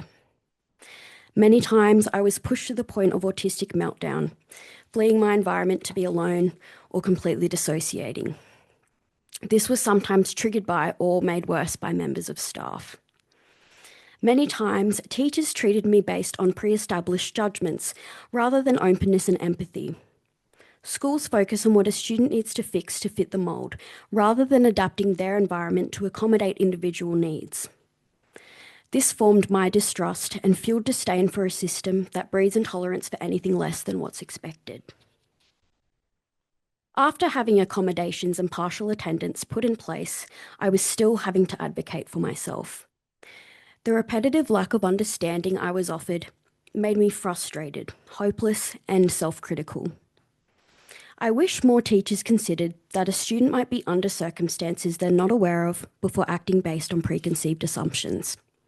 I mean, it's not like teenagers are going through one of the most drastic physical and hormonal changes of their lives, right?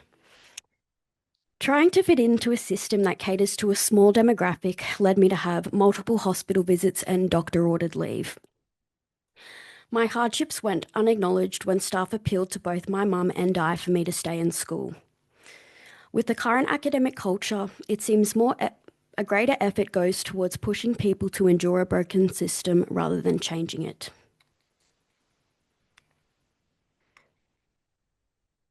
Some people share the opinion that we're all a little bit autistic, and I've been told this in an attempt to make me feel better about my diagnosis. This statement is particularly harmful in minimising someone's disability or diagnosis. Not only is it factually incorrect, it ignores the deep complexities of the neurodivergent experience. Some people hold this belief because they see similarities between autistic behaviours and ones of their own. Although this can be the case, the same symptoms can present themselves with differing causes, and this is automatically considered with physical ailments. Thinking that you can relate to someone on the spectrum because you exhibit a couple of behaviours associated with neurodivergence is a misinformed view that disregards the difference between cause and effect. The behaviours, aversions and mannerisms manifested from ASD are a small part of a much larger picture. Most aspects of the autistic experience are incomprehensible for neurotypical people to understand. It seems self-explanatory, but neurodivergent brains are neurologically different from neurotypical brains. This means you can't be a little bit autistic. Your neurodivergent pathways either behave predictably or divergently. In society, the concept that different equals bad is ingrained to us subconsciously. This, along with a lack of media representation, predisposes people to having prejudices against disabilities. Social media has empowered people to express misinformed views through a lack of moderation, consequences, and accountability. Specifically in younger generations, this has led to the casualisation of ableist jokes, mocking behaviours associated with autism, or calling someone autistic with derogatory intent. This is why some people believe I want to hear this. They assume that I share the world's view of my disability being a deficit to my worth. A prevalent misconception is that neurodivergent people are lazy and that a diagnosis is used as an excuse to avoid doing work. And it's forgotten that autism and ADHD can be considered disabilities. It can be confusing why people on the spectrum can't just work or can't just brush their teeth. The word just being used when questioning a neurodivergent person's capacity makes statements feel particularly minimizing to their heavy sensory and cognitive load. Why can't you people do anything?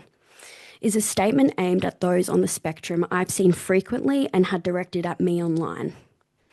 These words don't consider the executive dysfunction of a neurodivergent brain, which affects planning, task initiation, time management, working memory, emotional regulation, and ability to switch tasks.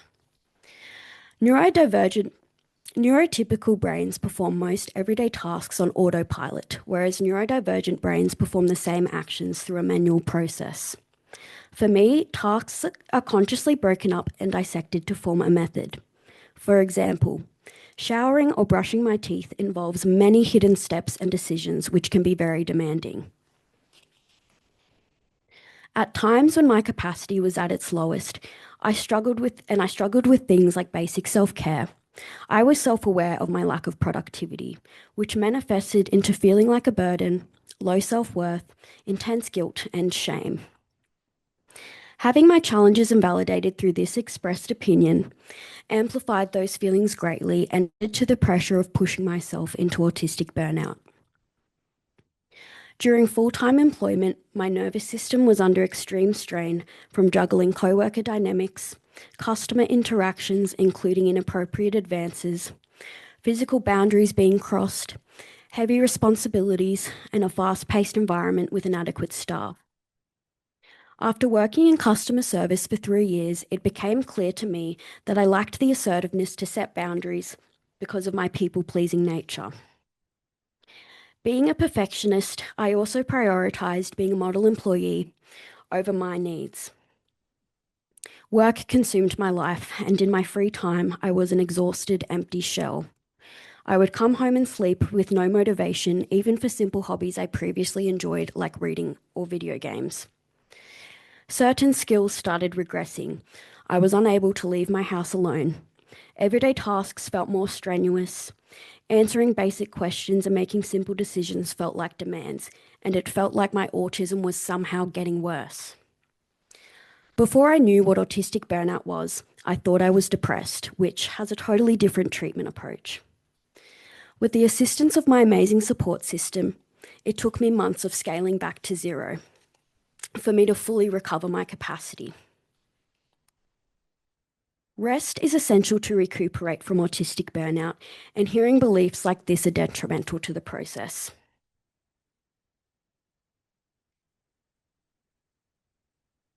I live by and want to spread the following mantra, my mistake. Less judgment, more understanding. It's human nature to make passive judgments about someone, but the meaning behind this mantra is to be mindful and intentionally approach situations from a point of empathy. The next time you catch yourself making a passive judgment on someone, I implore you to challenge those thoughts by considering the potential possibilities that may apply. Not only do I think this way of thinking is a great way to rewire ingrained biases, but it's also a mindset that would reduce harm for everyone, specifically people like those on the spectrum who are heavily affected by negative assumptions and stereotypes. I hope that I taught at least one person here something new, offered someone insight into themselves, or made someone feel seen, heard, and validated. Thank you. Thank you, Georgia. That was amazing. So can we please start the question and answer session? And I am sure you'll have many questions. I do. But being generous enough, I'll give you that opportunity to ask questions from our wonderful speakers. So there are mics, I guess, if someone can help. Okay, Hussain is there. So please just raise your hand and ask to any of our speakers. Okay, so Hussain, we have a question here. in the first row. Here. Thank you. My question's for Vicki. Do you have open books and are you able to see anyone?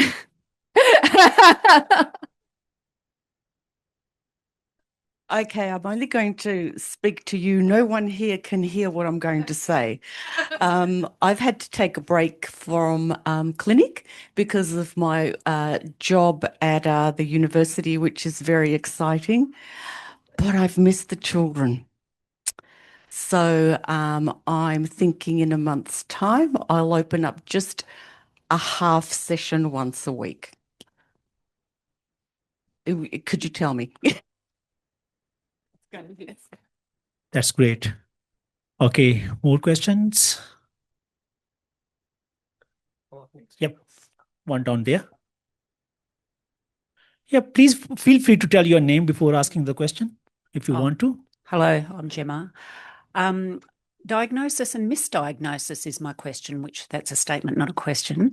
I'm concerned about the number of people who've set up online and you can send in forms and you may have a telehealth appointment and suddenly you've been diagnosed as either on the spectrum or ADHD.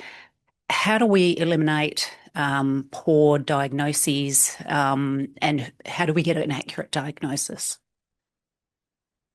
Vicki, I guess.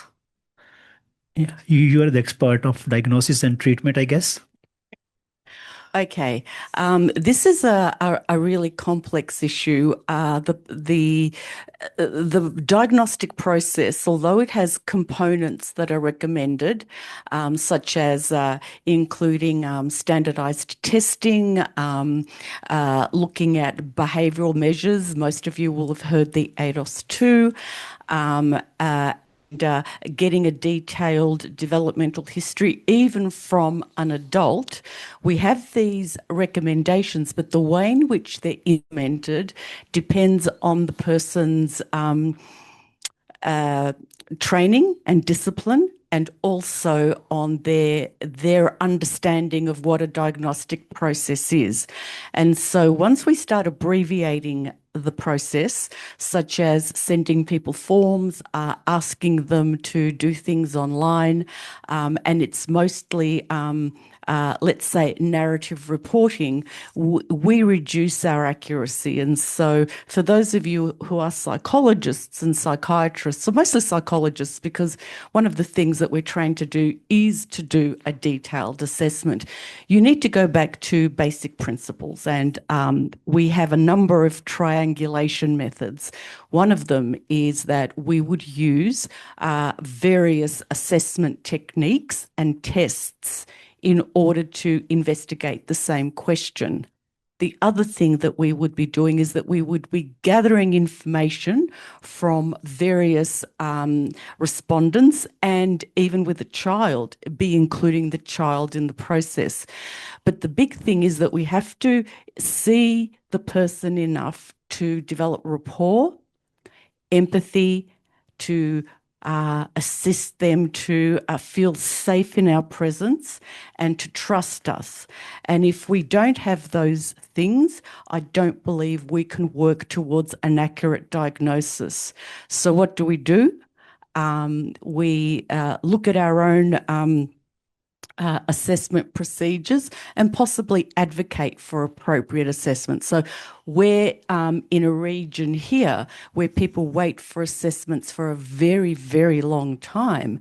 And sometimes when you look at what it's done, you start biting your nails and shuddering as a clinician. So what if we had a clinical assessment network in which people were trained, and also got feedback and supervision, and we were able to develop a diagnostic process that fit best practice. Thank you very much. So here. Hi, my name is Joe. I had a question for each of the panel members. It's on the nomenclature, looking at, for example, autistic spectrum disorder, the use of a DSM of mental health disorders.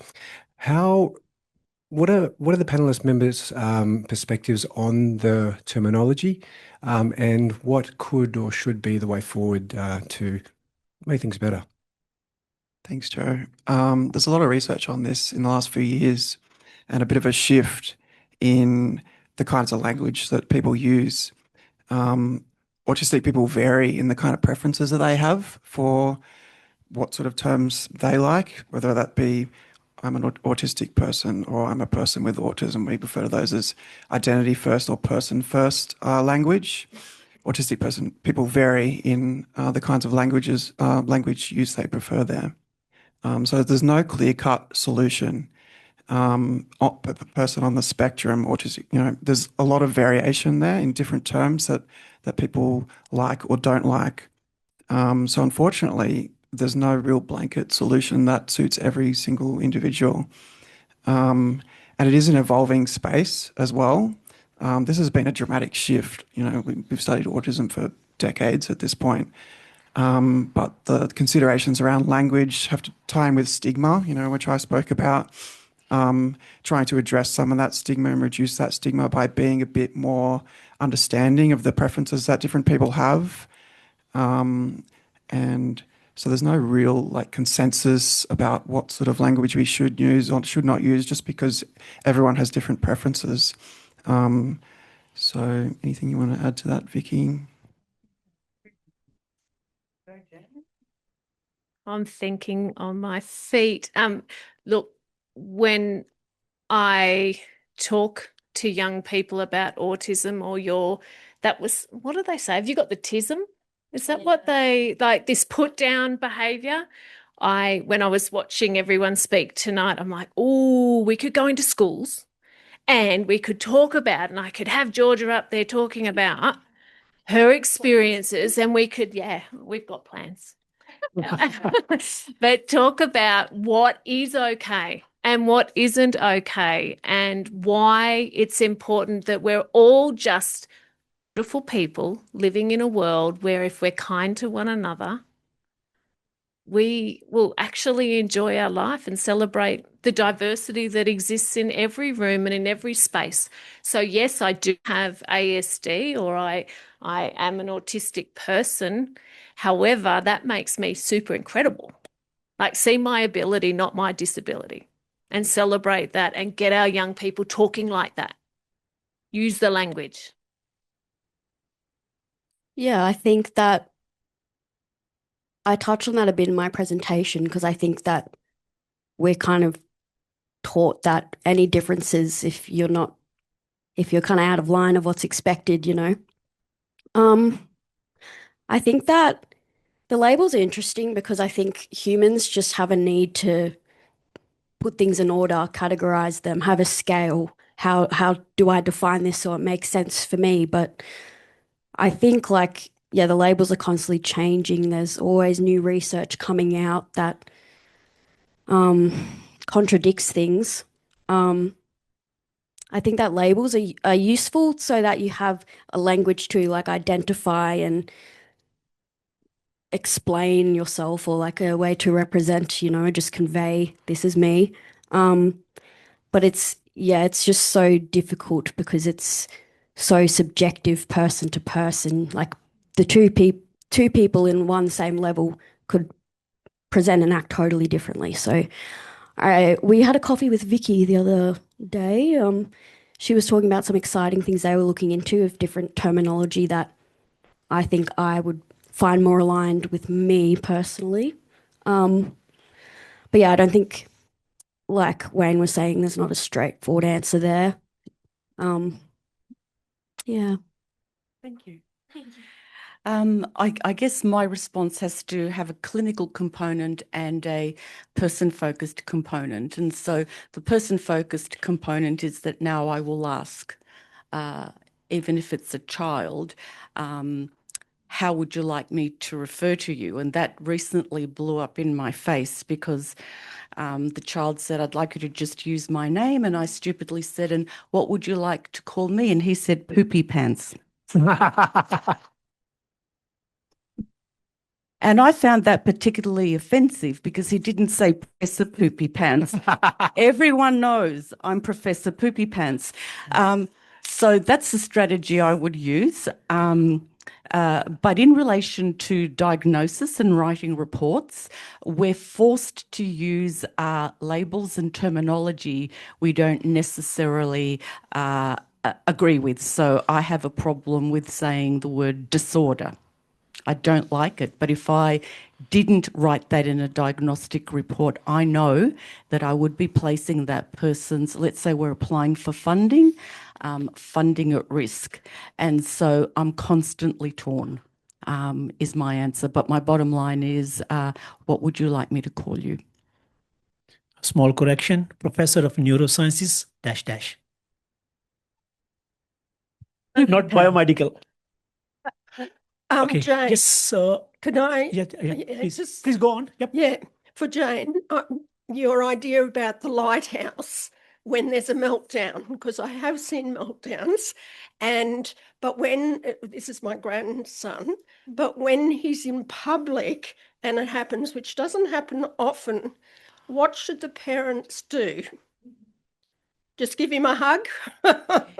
Yeah, I think the biggest thing we can do is use the tools that our therapists give us. So, you know, OTs and social workers and psychologists can run a sensory assessment, and they can tell you a sensory diet. So they'll tell you what that child needs during a meltdown when they've actually tipped over. But for me, yes, I've experienced that as a mother. I've experienced that as a friend.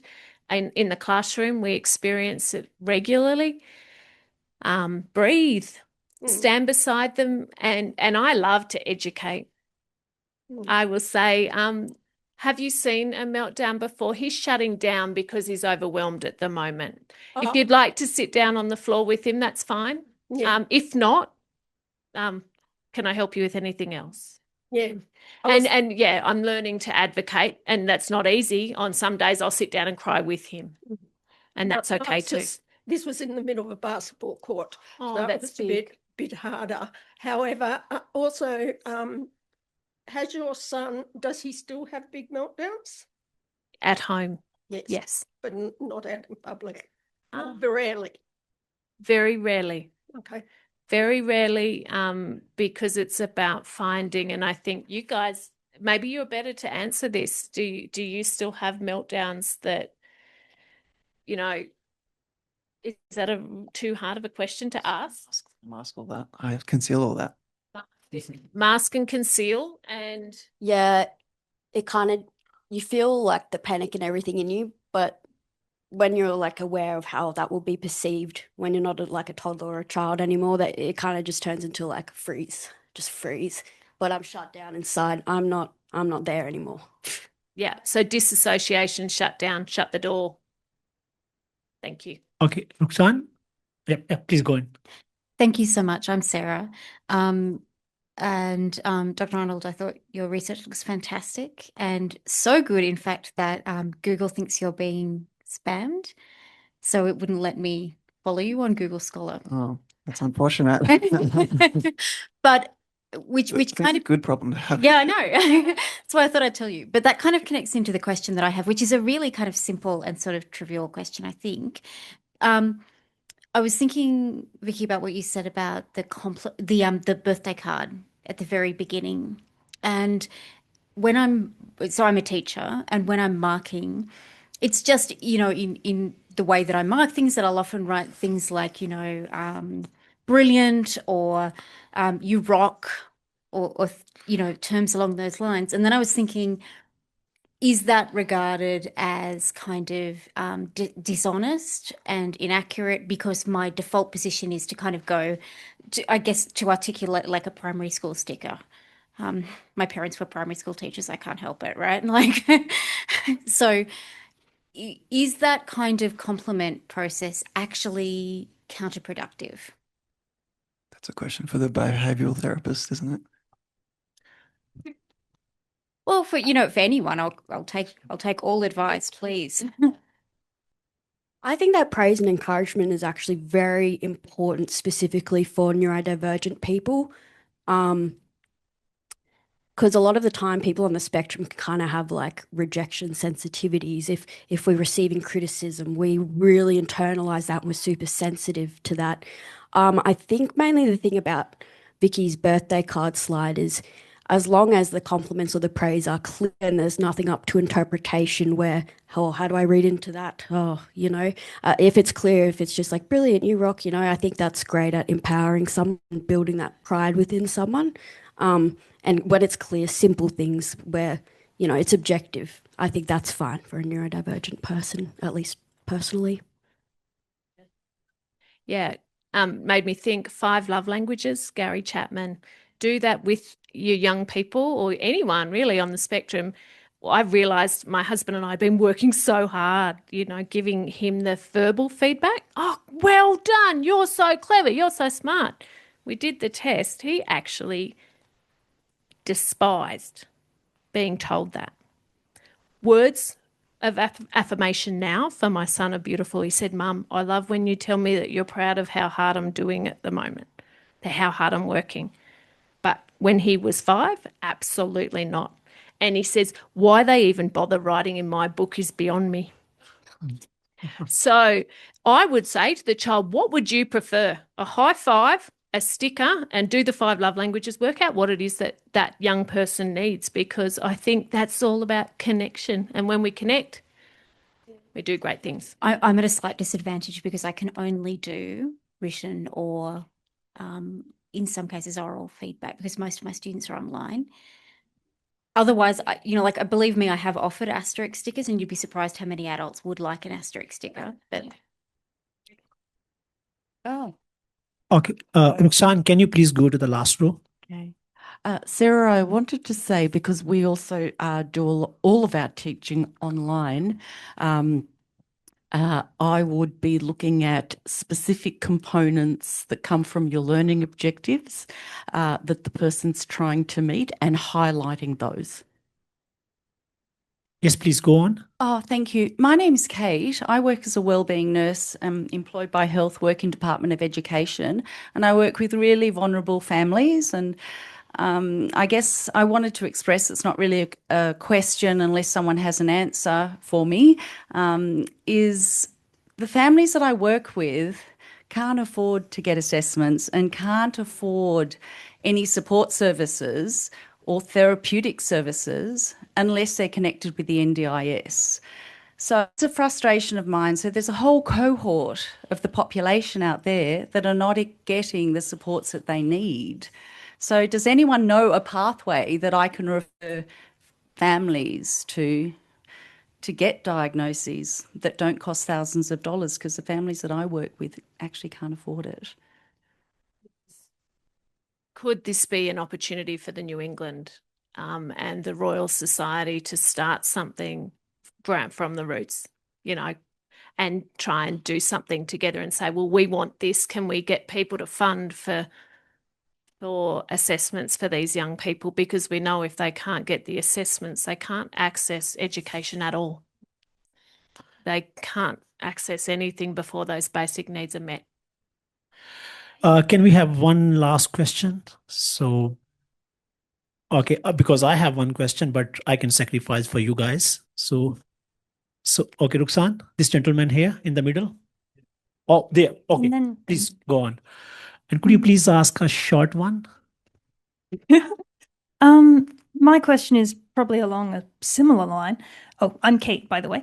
My question is, are there, for people who are here today who want to learn more about autism and neurodiversity and what they can do to support the neurodivergent people in their life, what do you recommend? Is there some sort of local group, I suppose, or any sort of place where people can reach out with their questions? Thank you, Kate. Cameron promised that he would make that a priority for the SRI. You're welcome. One last question here in the middle.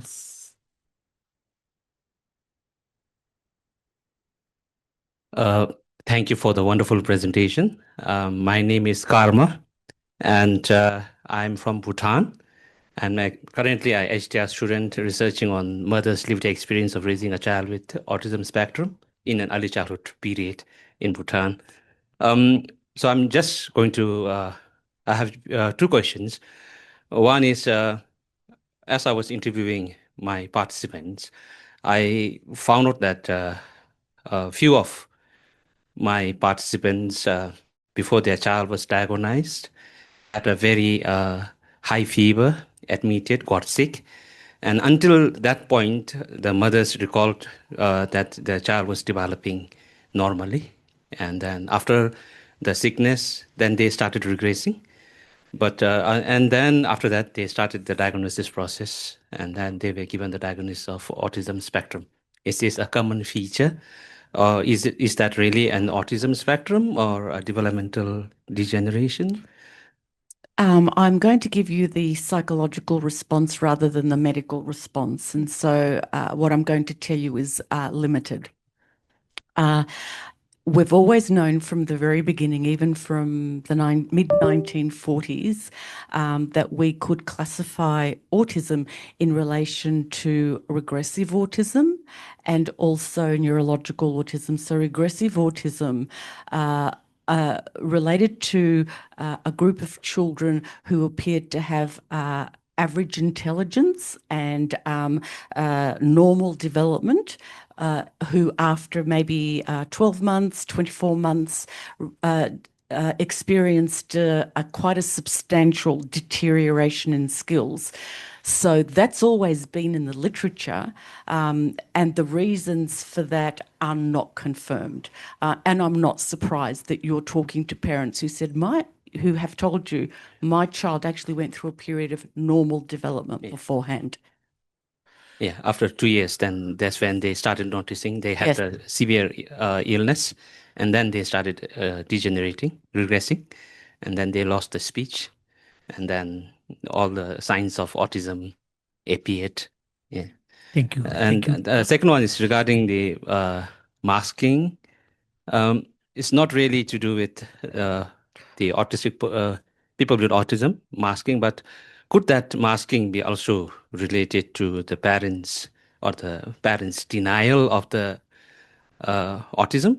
Because I have come across few parents in a Bhutanese context, because autism is so new in the Bhutanese context. So we are hearing of autism. So in the past, there was nothing called autism, but it was mute, dumb, right? People with speech impairment, right? So this autism is something quite new in Bhutan. And then the parents say, okay, my child is normal. If you look at him physically, everything is okay. The only thing is he has speech delay and he can repeat. And then the parents say good morning to uncle. The child repeats good morning. And beyond that, the child is not able to initiate independent conversation. But he or she just repeats what the parents tell and say, see, my child speaks. So is that a masking or a denial? Thank you. Thank you for keeping it so short, Kama. The one thing I wanted to touch on there was it was in my model briefly. I didn't mention it too much, but cultural values around autism and cultural knowledge of autism varies a lot, and that's something that we don't really understand too well. Like I imagine there's not much research on autism in Bhutan, is there? No.